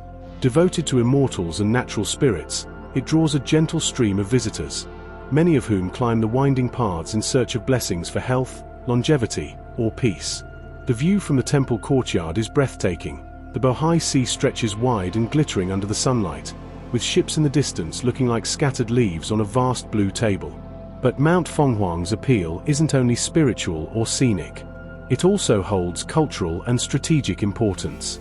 For centuries, the coastal region of Liaoning served as a gateway between the Chinese heartland and the maritime world, and the mountain's high vantage points were often used as lookout stations during dynastic times, especially during periods of coastal defense or foreign incursion.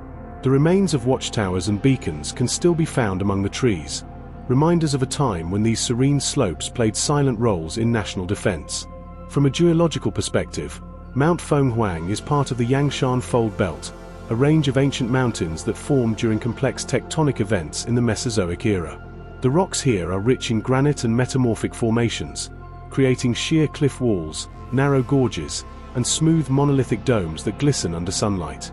In some spots, mineral veins shimmer faintly, particularly after rainfall, giving the impression of gold dust lightly scattered across the stone. What makes the mountain especially unreal is the fusion of land and sea in a setting that feels so intimate, yet so grand. A visitor might climb a gentle path under pines, pass a foxglove-lined stream, arrive at a rocky perch, and suddenly be met with an expanse of ocean horizon, where the sun sinks in a blaze of orange or rises in soft purple and pink hues. During these moments, one feels both grounded and untethered, a paradox of being present in body, yet adrift in awe. Wildlife in the area adds another layer of fascination. Though not a deep wilderness, Mount Phoenix is home to migratory birds, small mammals like foxes and badgers, and several butterfly species that seem drawn to its sunlit slopes. Birdwatchers often come here during spring and autumn migrations to catch glimpses of raptors riding sea winds or warblers flitting among the trees. At dawn, the mountain often echoes with birdsong, a natural music that enhances the tranquility of the space. In recent years, Mangshan has seen a gentle growth in ecotourism, with local efforts focused on preservation and low-impact access. Carefully maintained trails, eco-lodges, and interpretive centers have been added without disrupting the mountain's natural flow. Visitors are encouraged to observe without intrusion, and many guided hikes are led by local ecologists or historians who share the deeper meaning of the mountain's geography and cultural layers. In the hearts of those who have visited, Mount Phoenix becomes more than a place. It becomes a memory of stillness, sea air, and light. It's where a traveler might feel the wind brush past their skin like the wings of the mythical phoenix itself, or where a long gaze into the waves below might stir thoughts too vast for words. It is a place where nature is gentle, yet overwhelming in its beauty, where the most surreal moments come not from spectacle, but from silence and scale. For those seeking the intersection of land, myth, and oceanic wonder, few places embody the surreal grace of Mount Fenghuang. It stands as a quiet sentinel of the northeastern coast, its wings unfurled, waiting to lift the spirit of anyone willing to climb and listen. In the very heart of China, where the flat expanses of the northern plains give way to rising earth and ancient stone, lies one of the country's most biologically and culturally rich mountain regions, the central peaks of the Qinling Range. Known as the dividing line between the north and south of China, the Mount Qinling Central Peaks in Shaanxi Province are not merely a geographic boundary. They are a living tapestry of deep valleys, mist-veiled summits, mystical forests, rare wildlife, and sacred history. This portion of the Qinling Mountains is where the range's raw and untamed soul is most vivid, and where some of the most surreal and unreal encounters with nature in all of China await. The Qinling Range as a whole stretches across hundreds of kilometers, but the central section, encompassing towering peaks like Maijishan, Mount Taibai, Huadatang, Bashan, and Liang, forms its most majestic and impenetrable core. These mountains soar to elevations of over 3,700 meters, with Mount Taibai being the highest, often cloaked in snow even as the valleys below simmer with summer heat. This elevation gradient is critical. It creates a biodiversity corridor unrivaled in much of East Asia, allowing both northern and southern flora and fauna to converge in a single, interwoven ecological zone. At lower elevations, you find lush subtropical broadleaf forests, thick with ferns, ginkgos, wild cherries, and dense bamboo. As you ascend, these give way to temperate coniferous forests, dominated by Chinese firs, spruces, and pines, many twisted by wind and time. In the uppermost heights, the trees surrender to alpine meadows and then to bare rock faces, scattered with hardy shrubs and mosses that cling to crags like ancient sentinels. Yet it's not just the diversity of plant life that makes the central Qinling peaks unreal. It's the rare and mythical creatures that roam here, many of which exist nowhere else on Earth. This is one of the few regions in the world where you can find both the giant panda and the golden snub-nosed monkey living in the same ecosystem.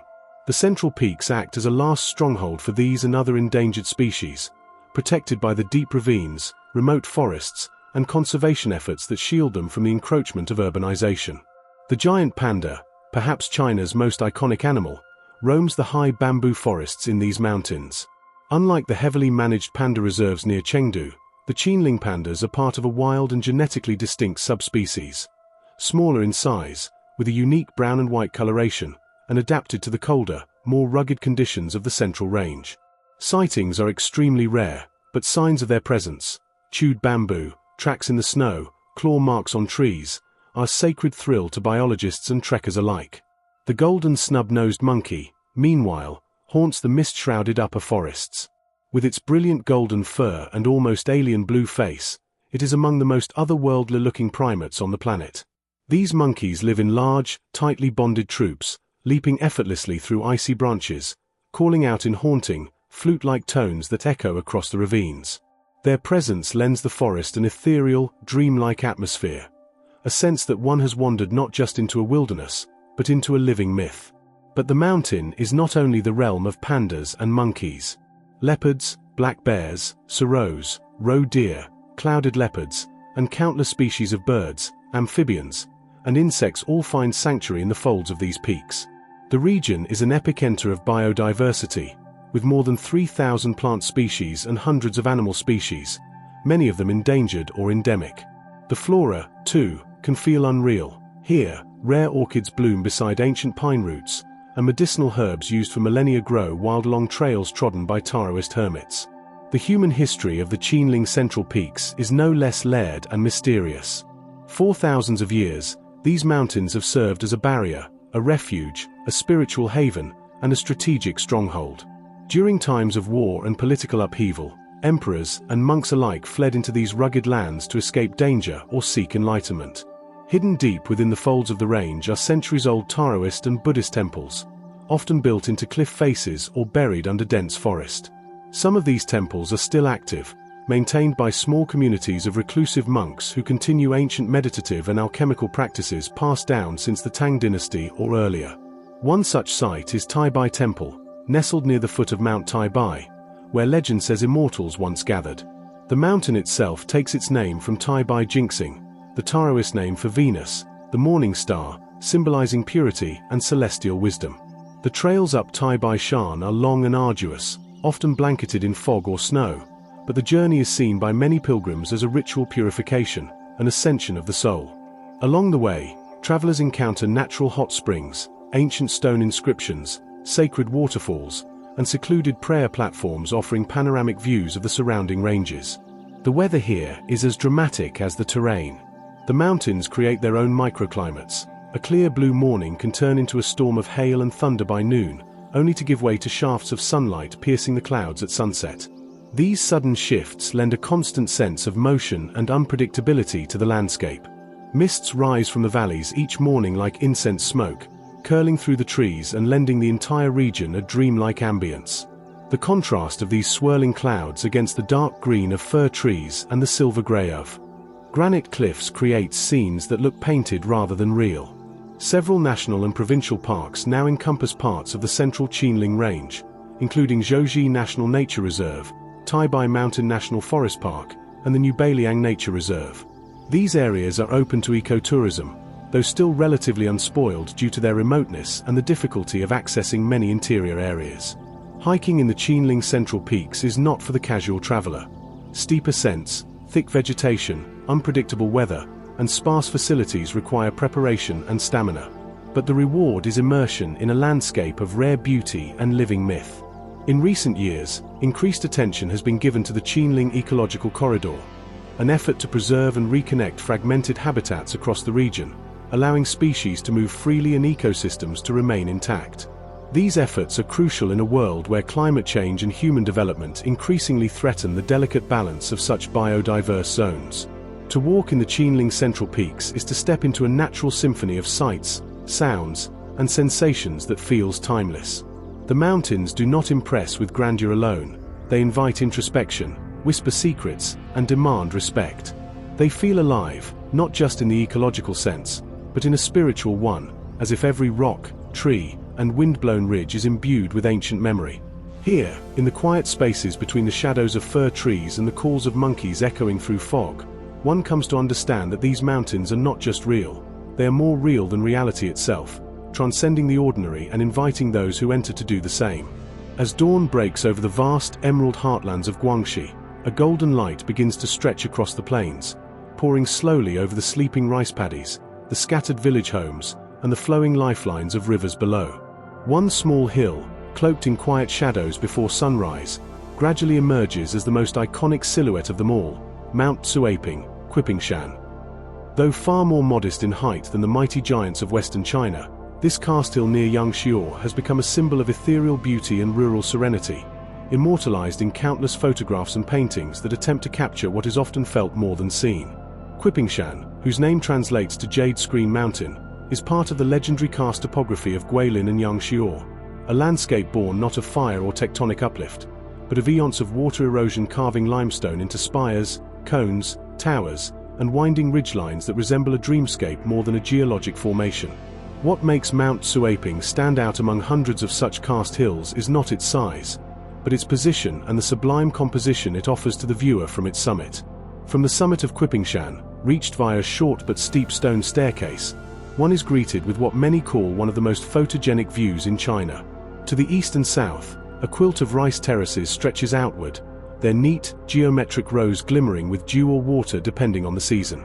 These paddies form an intricate mosaic, weaving between rivers that snake and shimmer like molten silver, reflecting the rising sun. Mist often lies low across the fields, diffusing the first light and creating a painterly, almost watercolor-like effect. And beyond, stretching far into the hazy horizon, rise the tens, hundreds, and even thousands of karst peaks, their pointed tops catching light like ancient spears tipped with fire. The composition is so precise and harmonious that it feels designed, almost staged, a theater of light, land, and silence.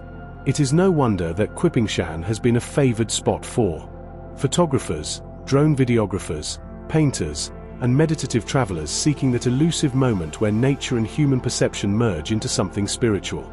The colors at sunrise, fiery orange, gentle rose, soft indigo, and gold, interact with the deep greens of the forest and the blues of the sky in a way that makes the entire landscape pulse with life, yet remain absolutely still. Unlike many natural wonders that have been extensively developed or altered to accommodate mass tourism, Qipingshan remains relatively understated. The hill's path is not overly commercialized, the facilities are minimal, and the surrounding area retains a deeply authentic rural character. Small farming villages surround its base, where buffaloes still plough the paddies, and families dry chili and corn on rooftops. Visitors can often hear the crow of a rooster in the still morning air or the soft whistle of a farmer calling to his oxen. There is a rhythm to life here, slow, cyclical, harmonious, that has existed for centuries, largely untouched by the pace of the modern world. What enhances Qipingshan's unreal nature is its connection to the region's artistic heritage. Since ancient times, Chinese landscape painters and poets have celebrated the karst peaks of Guilin and Yangtze, using ink and verse to capture their mystery and elegance. The hills, including Qipingshan, have long been seen not just as topography, but as embodiments of philosophical ideals. The Taoist harmony of mountain and water, Shan Shui, the quiet dignity of solitude, the impermanence of fog, and the serenity of empty space. These themes still echo in the way artists flock here, not to dominate the landscape, but to listen to it. Seasonal changes subtly alter the personality of Mount Tsuaping and its surrounding scenery. In spring, the paddies below glisten with freshly planted shoots, and mist clings longer to the ridgelines. Summer brings a vivid, almost overwhelming green, a jungle-like saturation that bursts from every corner. In autumn, the fields turn golden, reflecting the harvest season, while the hill itself becomes a prime viewpoint for catching the changing light angles of early sunsets. Winter, though milder in Guangxi, often brings a stillness and coolness, with occasional morning frosts and crystalline clarity in the air that reveals the peaks in exquisite detail. The hill also provides a remarkable opportunity to appreciate the ecological intricacies of the karst environment.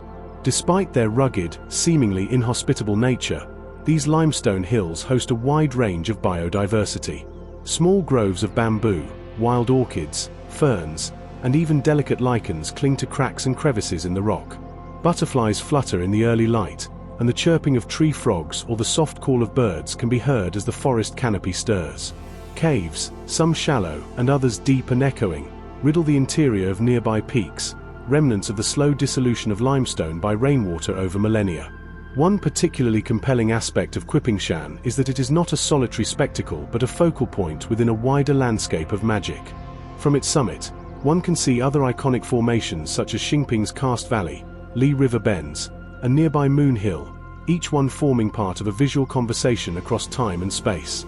Visitors often combine the Qipingshan sunrise with a bamboo raft journey down the Yulong River, or a cycling tour through the narrow lanes of the rice-growing villages that cling to the mountain's flanks. Qipingshan is also part of a broader push towards sustainable rural tourism.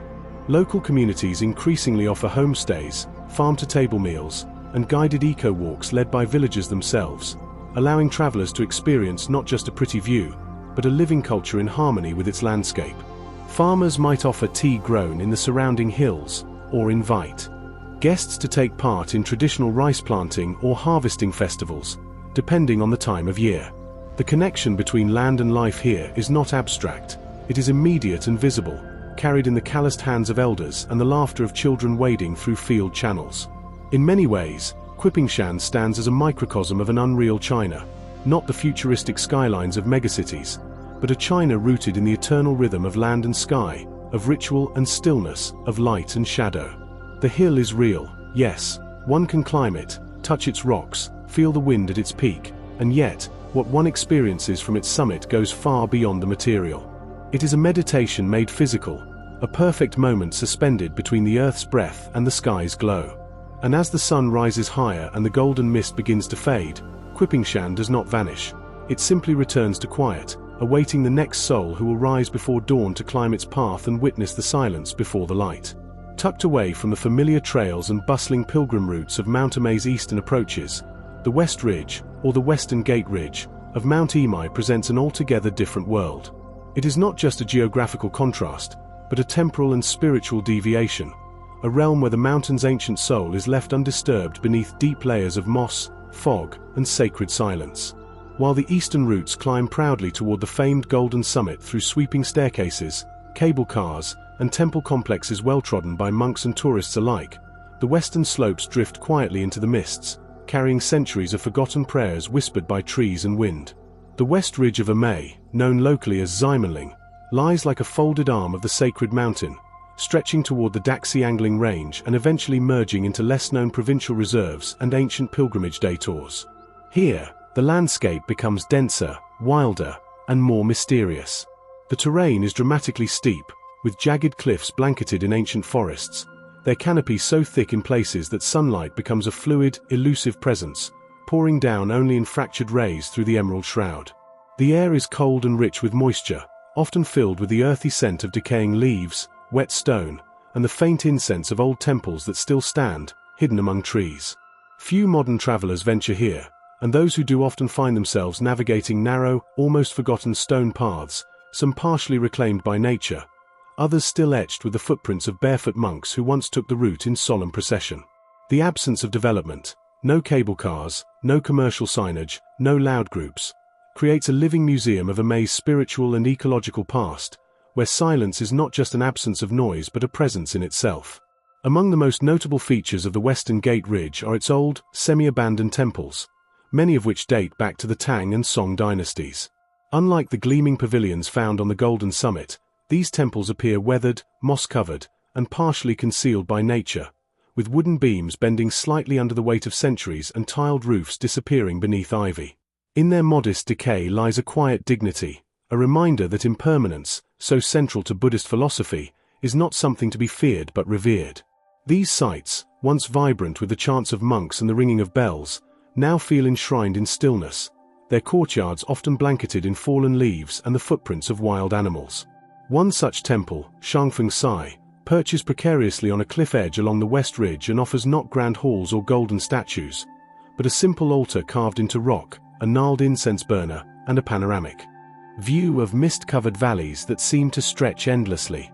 Stories tell of reclusive monks who meditated here for decades, cut off from the world, living on mountain herbs, prayer, and silence. Their presence still lingers, not as ghosts, but as resonances in the stone, as if the rock itself has absorbed their devotion. The forest ecology of Ama's western slopes is among the richest in Sichuan. Here, towering maples, oaks, and Chinese hemlocks form a deep green labyrinth, their roots tangling across the trail like veins of the earth. Moss carpets entire boulders, while ferns rise shoulder-high in some glades, and bamboo groves whistle softly in the high mountain wind. The region is home to rare orchids, cloud forest fungi, and ancient camphor trees whose massive trunks have stood for hundreds of years, their bark gnarled and twisted like ancient scrolls. This part of the mountain is also a haven for wildlife, much of which goes unseen by day travelers but is confirmed by motion-triggered cameras and occasional glimpses by hikers. Masked civets, red pandas, golden pheasants, and even leopards are said to roam these deep woods. The sounds here are entirely natural, the drip of mountain water, the cry of a gibbon in the distance, the rustle of a bamboo thicket, or the croak of a hidden frog, creating a natural symphony that is as immersive as it is calming. Clouds are a constant companion on the West Ridge. Rather than simply hanging in the sky, they move through the forest like spirits, wrapping trees in flowing vapor, making entire temples vanish and reappear within minutes. At times, even the hiker's hands may disappear into mist as visibility shrinks to just a few feet. But rather than being disorienting, this enshrouding veil creates an intimacy with the landscape, a feeling of walking not in a national park, but through a sacred, breathing entity that reveals itself only in fragments. In stark contrast to the wide tourist stairways on the east side, the trails on the West Ridge are rugged and primal. Often just stone footpaths laced with tree roots or narrow ledges carved into cliffside, they demand physical endurance, careful footing, and an openness to being utterly alone. Very few signs or maps exist. This is a place for slow walking, reflection, and surrender. The mountain decides how much it will show you. And yet, those who do walk this path, pilgrims, recluses, or the curious few, are rewarded with views untouched by modern interference. From certain high ridges, you can glimpse the backside of Mount Ama's Golden Summit, a sight rarely seen, glowing distantly through cloud gaps like a vision from another world. On clear days, the ridgeline opens into deep-cut valleys and jagged horizons, where layers of blue-green mountains cascade toward the horizon, echoing the folds of ancient scroll paintings. The spiritual energy of this area is profound. The mountain itself has long been regarded as one of the four sacred Buddhist mountains of China, traditionally believed to be the Bodhima, place of enlightenment, of Bodhisattva Samantabhadra, who embodies the practice and meditation of all Buddhas. While the eastern summit hosts grand temples dedicated to this Bodhisattva, many monks have chosen the seclusion of the western slopes to emulate his deep meditation, away from crowds, noise, and distraction. It is said that if the eastern slope is a place of revelation, then the western slope is a place of cultivation, where truths emerge not in flashes but in slow-burning clarity. Even today, some small hermit huts exist along these paths, tiny cabins built from wood and stone, without electricity or plumbing, occasionally used by Buddhist or Taoist ascetics seeking complete retreat. For those who stumble across one of these hermitages, the experience is both humbling and awe-inspiring. To see a candle flicker behind a paper window, or to hear the soft chanting of a solitary figure inside, is to encounter a form of devotion that few modern lives ever witness. In a way, the Western Gate Ridge of Mount Amei is not just a part of the mountain, it is a living memory of what sacred mountains once meant. It asks for nothing, offers no spectacles, sells no tickets, and yet it gives something few places can: a direct, unmediated encounter with the ancient union of spirit, stone, and silence. It is unreal not because it dazzles the eyes, but because it strips away everything unnecessary, leaving only the essentials: breath, path, mountain, and the still, abiding presence of the divine that lives not above, but within the forested slopes. Veiled in mist and mystery, Mount Jiui, Juyishan, in southern Hunan unfolds like a forgotten epic, written not just in stone and foliage but in the living traditions of the Yao people, the legends of ancient emperors, and the silent echoes of Taoist meditation. Located in Ningyuan County, near the boundary where Hunan kisses Guangdong, this range is far from China's typical tourist circuits. But for those who seek a place where myth, nature, and culture fuse, Mount Jiui offers an encounter both timeless and otherworldly. The mountain derives its name from the phrase 9 wings or 9 ridges, referencing its series of undulating peaks that resemble a spread of wings, lifting gently toward the heavens. These ridges are covered in ancient forests, with dark green pines, whispering bamboo, and seasonal bursts of color from wild rhododendrons and cherry blossoms. Unlike the harsh austerity of some northern ranges, Juyishan feels lush, gentle, and harmonious, its forms rounded and feminine, its atmosphere thick with humidity and legend. What sets Juyishan apart, however, is not just its physical beauty, but the rich cultural layers woven into its slopes. This mountain is held sacred in both Taoist cosmology and folk mythology, and even forms part of the ancestral epic of the Yao ethnic group, one of China's most culturally distinct minority peoples.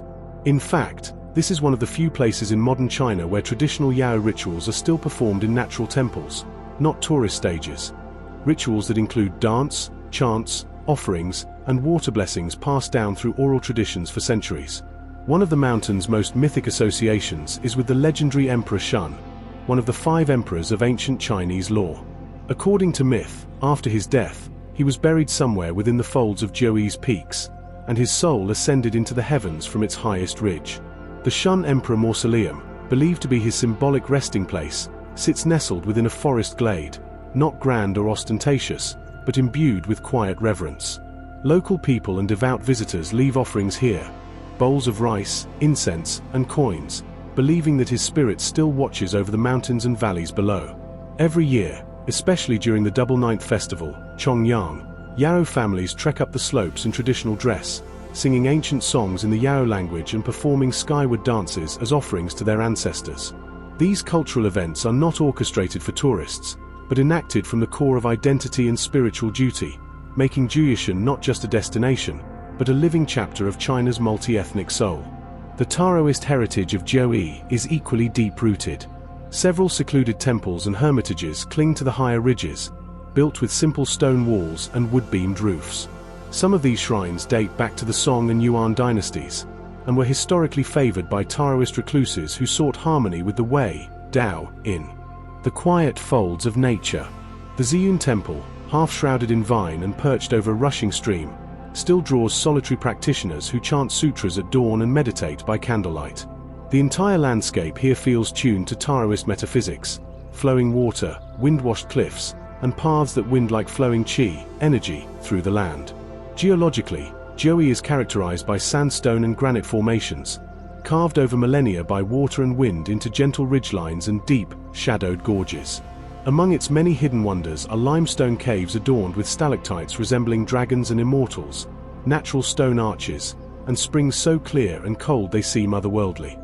The most famous of these is the Jiui Cold Spring, whose water is believed to possess healing properties. Local Yao elders still conduct spring ceremonies, blessing the water with prayers and using it for purification before major community rituals. The climate of Mount Jiui plays a crucial role in its mystical ambience. With warm, humid summers and mist-draped winters, the forest is almost always alive with vapor, as if the mountain is breathing. The scent of pine and wet earth hangs heavy in the air. Rain arrives not with a storm, but like a gentle cascade, nurturing the mosses and wild herbs that blanket the forest floor. This climate has made the area a biodiversity hotspot, home to rare orchids, endemic birds, and even the golden gliding squirrel, a nocturnal species that flits silently from tree to tree under the moonlight. The village paths at the mountain's base are equally enchanting. Here, you will find timber-framed yarrow homes decorated with totems and spirit symbols, built in clusters around central fires. Elderly women still wear hand-woven headscarves, and craftsmen shape wood into ceremonial instruments and bamboo flutes. The aroma of smoked meat and medicinal herbs drifts from the doorways, blending with the sound of children laughing and goats calling from the terraces. Some of these villages have been in place for over 1,000 years, their lineages preserved through song, storytelling, and ritual. Unlike many of China's famous peaks, Maijishan has not been overly commercialized. There are no cable cars slicing through the treetops, no neon-lit souvenir shops cluttering its temples. Instead, it remains a place where time has slowed, where nature and tradition are still in dialogue, and where the mountain itself seems to choose who may pass through its foggy corridors. One of the most ethereal moments on Jiui is at sunrise, particularly if you are fortunate enough to camp along a high ridge. As the first light seeps through the eastern haze, the peaks emerge one by one like spirit guardians, their shoulders bathed in gold. Below, the valleys remain shrouded in fog, creating the illusion that the mountain is floating above the world, a sacred island adrift in time and space. Birdsong begins to swell through the forest, and the nearby temples begin to ring their first bells of the day, their sound floating across the treetops like a call from the heavens. To walk Jiui is to walk a threshold, between nature and myth, between the visible and the unseen, between memory and dream. It is a mountain not meant to be conquered, but communed with, not climbed for a summit selfie, but approached as a sacred elder, whose whispers come not in loud declarations but in wind-rustling bamboo, in the rhythmic chants of a yarrow ceremony, and in the slow unfolding of silence that follows. Among the unreal places of China, Maijishan stands quietly radiant, not for its grandeur, but for its unbroken spirit, which has endured through dynasties, storms, and modern noise. It is not merely a mountain, but a temple, a myth, a mother, and a guardian, keeping alive a piece of China that breathes not only through history books, but in the living pulse of earth, water, and tradition. Drifting like a lotus leaf upon the East China Sea, Mount Luojiashan, is a place where land, myth, and devotion blur into one. Though small in physical size compared to the colossal peaks of China's hinterlands, this island mountain off the coast of Putian in Fujian province holds immense spiritual weight. Revered as a sacred Buddhist site, and closely tied to Guanyin, the Bodhisattva of compassion, Luojiashan has been a pilgrimage site for over a millennium, drawing seekers, monks, and ocean-worn travelers to its windswept shores and forested knolls. Unlike the inland mountains that rise from sprawling valleys, Luojia emerges from the sea itself, its granite body thrusting above the surf like the back of a divine creature. At high tide, it seems to hover just above the water's surface, especially from afar, adding to its reputation as a floating sacred land. Many pilgrims over the centuries have likened it to the mythical island of Potalaka, the spiritual abode of Guanyin, which features prominently in Chinese and Indian Buddhist cosmology. In fact, Luojiashan is regarded by Chinese Buddhists as the earthly reflection of Potalaka, a liminal realm between the mundane and the divine. Legends tell that Guanyin herself descended here, choosing Luojia as one of the few sites in China where her spirit would reside in eternal watchfulness over the sea and its people. Some stories claim that the island appeared from the depths after a great storm, rising up to serve as a beacon for shipwrecked sailors. Others say it was already part of the earth, but hidden from mortal sight until a poor fisherman, after invoking Guanyin during a typhoon, washed ashore safely and beheld the shimmering temple perched atop its cliffs. Since then, the island has been associated with countless tales of miraculous rescues, answered prayers, and inexplicable visions. Approaching the island today is still a deeply atmospheric experience. From the coastal town of Maiju, another Guanyin pilgrimage hub, small ferries carry devotees across choppy grey waters, often through thick fog and salty spray. As the boat nears Maijishan, the outline of its temples, stone stairways, and forested slopes gradually comes into view, rising like a dream. For many, this crossing is not simply a geographical passage, but a ritual transition, a symbolic shedding of the mundane before stepping onto sacred ground. The island itself is modest in area, but dense with spiritual and natural richness. Its highest point stands just over 300 meters, crowned by the Luojia Temple Complex, a harmonious series of pavilions, prayer halls, and stone terraces nestled among gnarled pine trees and wind-bent cypress. Here, incense coils sway in the salty air, Buddhist sutras are chanted in rhythmic cadence, and pilgrims kneel before a large white statue of Guanyin, whose serene gaze faces the endless ocean. A winding path leads from the temple complex down to the Miracle Cliff, a dramatic promontory where waves crash against black volcanic rock. It is said that Guanyin once appeared here in human form to save a sinking fishing vessel, and to this day, fishermen cast offerings into the surf below, rice, paper boats, and red banners, seeking protection and calm seas. Nearby is the heart-cleansing spring, a natural pool nestled among the rocks. Locals believe its waters can purify not just the body, but also cleanse one's intentions, especially if sipped while reciting a verse from the Lotus Sutra. Despite its sacred status, Mount Luojia is not heavily commercialized. While facilities have improved, modest accommodations, simple vegetarian food, and occasional tour groups, the island retains a sense of quiet sanctity, especially during off-peak seasons or at dawn. The silence here is profound, broken only by seabird calls, temple bells, and the ever-present hush of wind through pines. It is a place that seems to breathe in rhythm with the sea, the kind of landscape that encourages stillness and introspection, where thoughts move more slowly and the heart beats more gently. What deepens Luojia's power is its cultural syncretism. Though officially a Buddhist site, it incorporates elements of folk religion, Taoism, and maritime superstition. In one grotto, a shrine holds small clay figurines shaped like ships and infants, placed by women hoping for safe childbirth or the return of sons lost to the sea. In another alcove, a Taoist talisman hangs beside Buddhist mantras, a sign of China's layered spiritual landscape, where boundaries between traditions dissolve like mist in morning light. The flora of Luojiashan also adds to its mystique.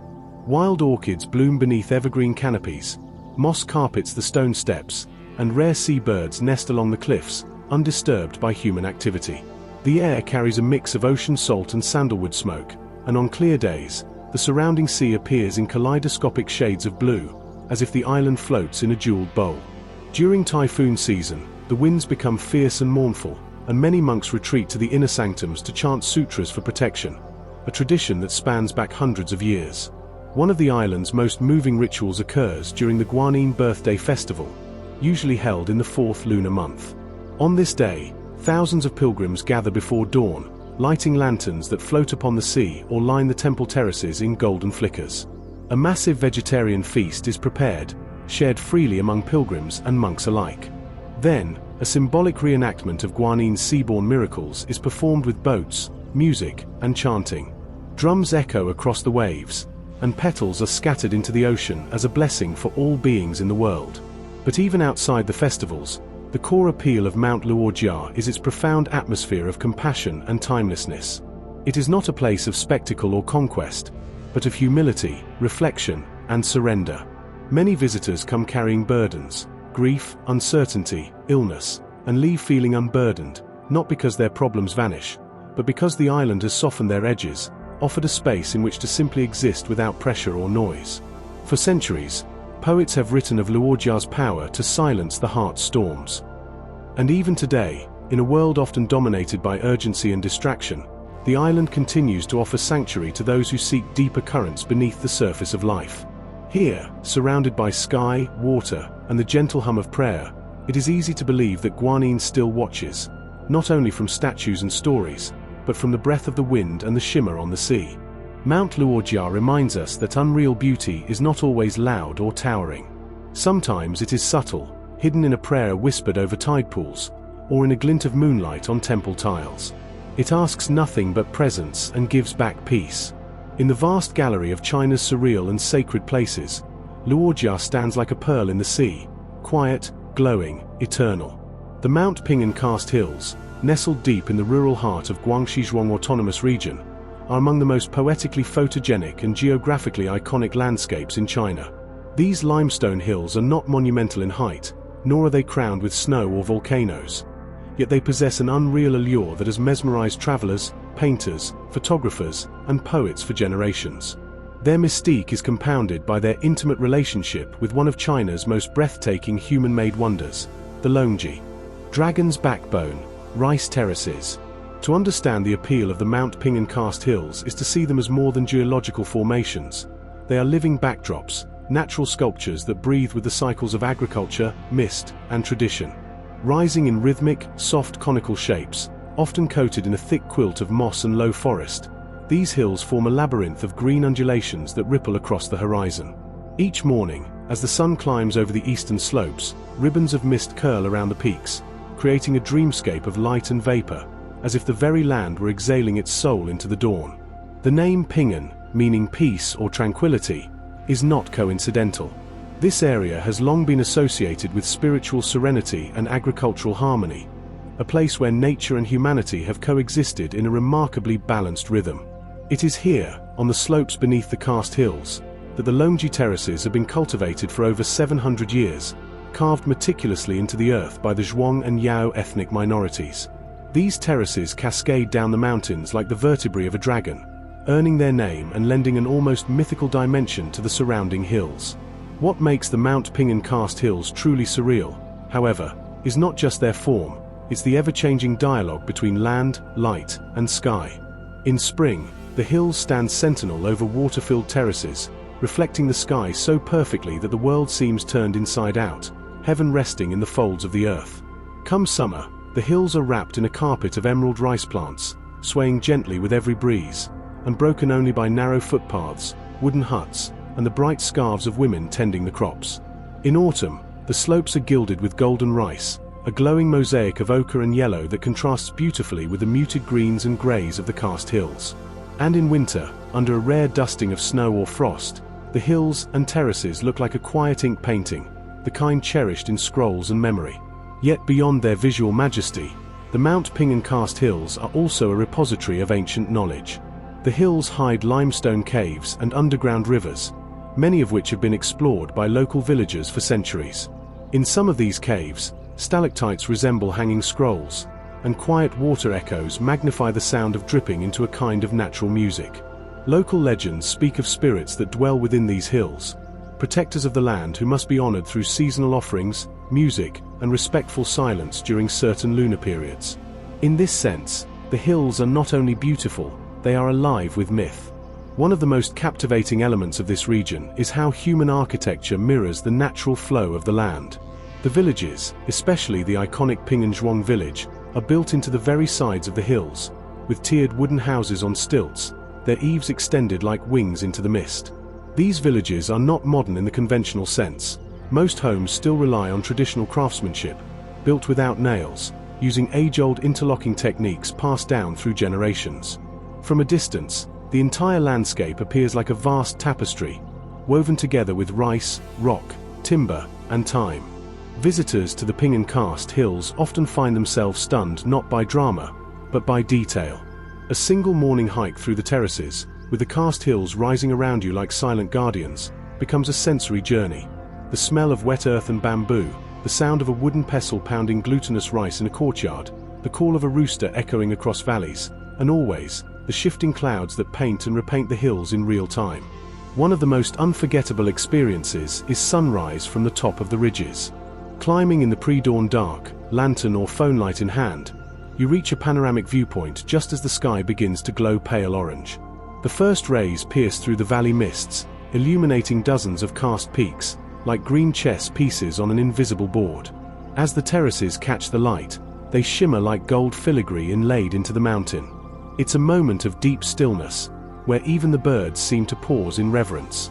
Beyond aesthetics and tourism, the Mount Ping Karst Hills also serve as a reminder of resilience.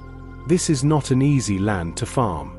The rice terraces require constant maintenance, and the hills themselves, while lush, provide limited resources. Yet the people of this region have turned these challenges into a cultural triumph. Through communal labor, oral tradition, and a profound respect for nature, the Zhuang and Yao people have turned the land itself into an artwork. The terraces are their brushstrokes, the hills their canvas. In recent years, while tourism has brought economic benefits, there is a conscious effort by locals and conservation groups to preserve the authenticity of the Ping'an region.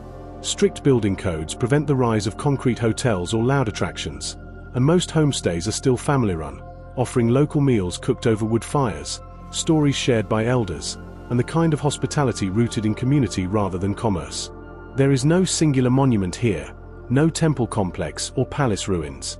Instead, the Mount Ping'an karst hills are a living testament to harmony between nature and nurture, between geology and human ingenuity, between the slow passage of time and the endurance of beauty. In a world where unreal often implies artificial or fantastical, this landscape reminds us that the truly surreal often lies in what is quietly real, lovingly cultivated, and deeply alive. As the mist settles once again into the folds of the hills, as the villagers light their lanterns and the rice sways gently in the twilight wind, one cannot help but feel that this place, this union of hill and terrace, of cloud and earth, is less a destination than a poem written in landform, meant not to be conquered, but simply seen, felt, and remembered. The serene presence of Mount Qingliangshan, quietly nestled in the northwestern part of Nanjing, may not immediately boast the grandeur of China's towering ranges or the flamboyance of its multicolored Danxia landscapes. Yet it possesses something arguably more powerful, a deep, meditative beauty woven into the spiritual and historical fabric of Chinese civilization. Its name, which translates to cool mountain or clear and refreshing mountain, evokes exactly the kind of tranquility that the site has embodied for over a millennium. Though modest in height, Mount Qingliang has long held a place of great reverence in Chinese Buddhist tradition, intellectual history, and cultural memory. In ancient times, it was considered a peaceful haven, a retreat from the din of the world. And over centuries, that very reputation drew scholars, monks, emperors, and poets to its quiet, wooded slopes. Unlike other sacred mountains built upon scale or isolation, Qingliangshan's power comes from its quietude, accessibility, and continuity. A mountain that has endured the rise and fall of dynasties, wars, and revolutions while offering a space for contemplation and rebirth. Perhaps the most spiritually significant landmark on Mount Qingliang is the Qingliang Temple, Qingliang Sai, founded during the Tang dynasty and expanded under the Song dynasty. The temple complex has seen destruction and reconstruction several times, a reflection of the upheavals that have marked China's long history, yet its spiritual essence has remained remarkably intact. The current structures mostly date back to the Ming and Qing dynasties, and they retain the understated grace of classical Chinese religious architecture. Curved tiled roofs, red lacquered beams, and calligraphy-inscribed plaques all nestle beneath a canopy of ancient trees.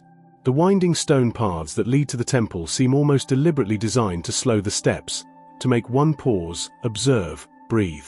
The mountain was also home to Master Fayan Wenyi, one of the key figures in the early development of Chan Buddhism, the Chinese precursor to Japanese Zen.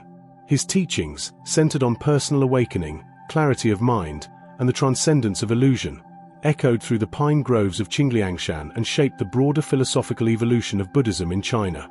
The Fayan school, one of the 5 houses of Chan, was effectively born here, giving the mountain a place not just in geography but in metaphysical heritage.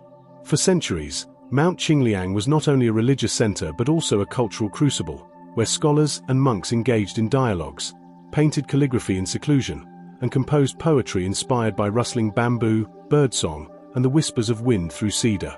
Qingliangshan became a setting for both inner reflection and outward expression, embodying the Confucian Buddhist synthesis that defined much of China's scholarly tradition. Beyond the temple, the mountain's landscape is a masterpiece of subtlety. Unlike the dramatic karst formations of Guilin or the jagged peaks of Huangshan, Qingliangshan's slopes unfold in gentle, rounded contours, draped in oak, ginkgo, pine, and bamboo. In spring, cherry blossoms and magnolias bloom with understated elegance along stone stairways. In summer, the name Cool Mountain earns its truth. Shaded paths offer respite from the sweltering heat of the Nanjing Basin. Autumn turns the forest into a quiet inferno of reds and golds, and in winter, frost settles gently on the temple eaves, echoing centuries of meditation. One of the unique aspects of the area is how spiritual silence exists alongside civic life. Despite its proximity to the bustling city of Nanjing, Sanqingshan maintains an atmosphere of profound peace. The city noises fade beneath its leafy canopy, replaced by the soft rhythms of rustling branches, distant chanting, and the occasional toll of a bronze bell from the temple. The air seems cooler, not just in temperature, but in temperament. Walkers often remark on a kind of psychological lightness, a sense that even the burdens of daily life thin out amid the filtered sunlight and moss-covered stones. In recent years, the mountain has also become a quiet urban retreat for Nanjing's residents. Not merely a site of pilgrimage or historical interest, but a living, breathing sanctuary. Artists sketch the temple rooftops and wandering monks. Elderly locals come for morning qigong sessions, their slow, deliberate movements blending with the landscape like moving brushstrokes. University students and tourists, though present, often speak in hushed tones, instinctively aware of the quietude the place demands. Modern conservation efforts have sought to maintain the harmony of human interaction and natural preservation. Signage is minimal and tasteful, infrastructure is integrated subtly into the terrain, and development is restrained. The focus is on invitation, not intrusion, to allow the mountain to continue its centuries-old role as a place of inwardness and depth. Even in Chinese literary tradition, Mount Qingliang has been celebrated for its qualities not of conquest or challenge, but of illumination and refinement. Many classical poets wrote verses inspired by its stillness.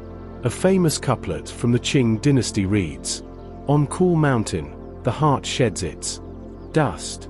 Among pine shadows, the path of clarity unfolds." This sentiment remains palpable today. Unlike other unreal places in China where grandeur shouts from every ridge and canyon, Mount Qingliang whispers. It does not demand awe, it invites intimacy. It is not unreal because it is otherworldly, but because it feels like a distillation of the real heart of Chinese culture, the real essence of spiritual practice, the real power of silence. When you walk its shaded paths, lined with mossy stones and worn steps, when you touch the cool bricks of Qingliang Temple, or hear the rustle of bamboo beside an old pavilion, you begin to understand, this mountain is not meant to impress you, it is meant to center you.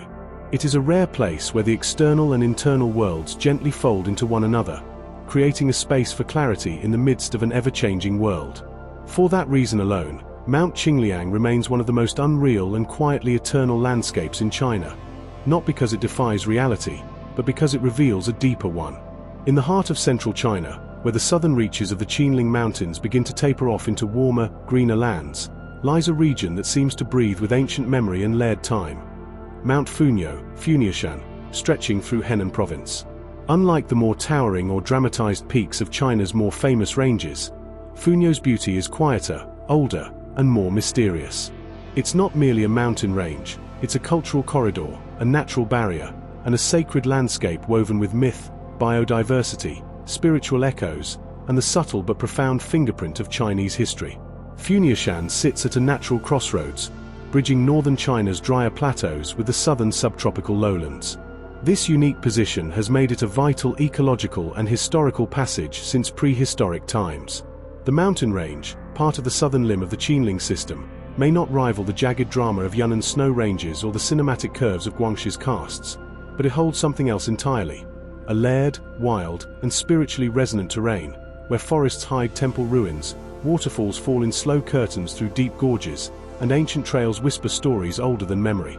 What makes Mount Funyo truly unreal is its astonishing biodiversity, made possible by its location in one of the few transitional climate zones in China.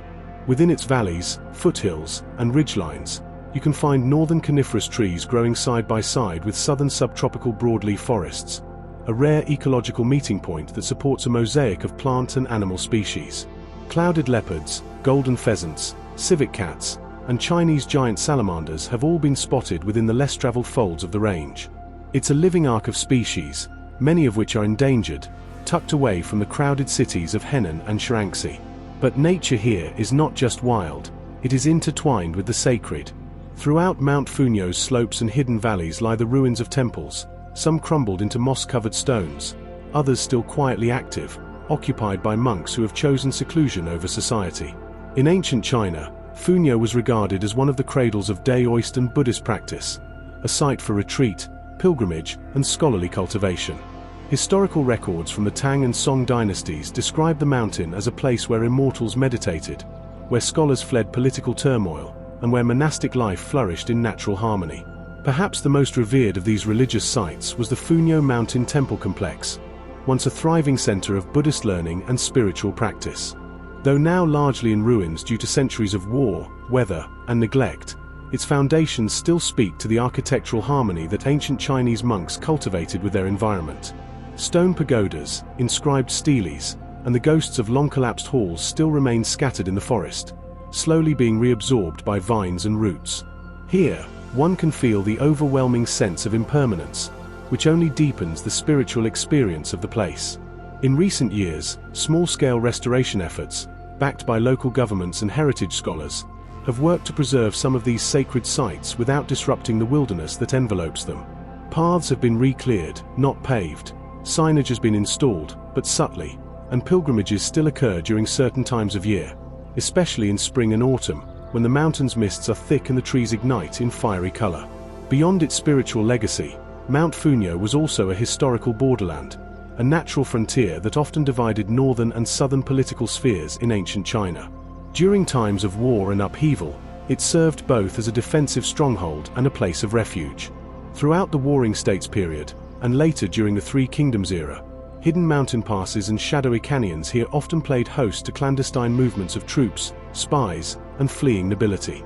The mountain thus became embedded not only in legend and religion, but in the strategy and survival of dynasties. Today, travelers who venture into Mount Funyo's more isolated sectors find a world nearly untouched by modernity.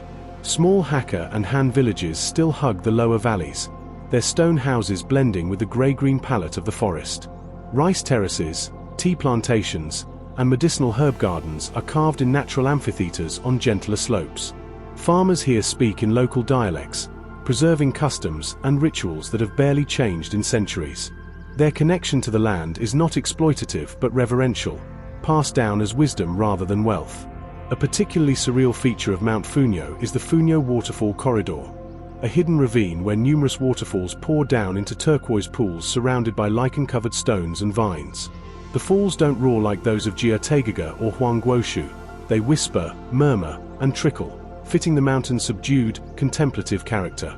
Many of the trails here are known only to locals or monks, and the experience of hiking these paths is often described as walking through a painting, especially on misty mornings when everything dissolves into watercolor gradients of green and gray.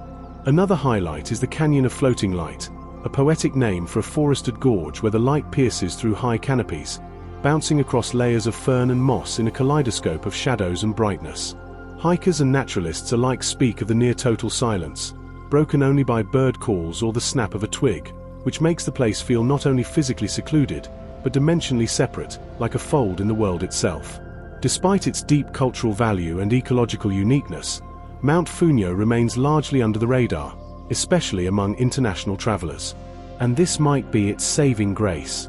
While other tourist destinations grapple with crowds, infrastructure stress, and commercialization, Funyashan has quietly preserved its core, as a retreat, a sanctuary, and a time capsule. Local officials have even resisted large-scale development, opting instead for eco-tourism models that prioritize sustainability, local engagement, and spiritual heritage. Mount Funyo, then, is not an unreal place because it offers the shock of the new or the spectacle of the sublime. It is unreal because it gives a tangible encounter with the ancient, with the slow rhythms of time and nature, with the pulse of a deeper, quieter China. It's a reminder that not all sacredness is gilded, not all wonder is loud. Sometimes, it lies buried in moss, echoing in ruined pagodas, or hiding behind the veil of a forest mist. In a world that chases speed, spectacle, and instant gratification, Mount Funyo remains defiantly slow, hidden, and profound, a mountain not of dreams, but of waking stillness. This video is for educational or entertainment purposes only, and information provided in the video may be incorrect. If you enjoyed the video, consider subscribing to the channel and like the video.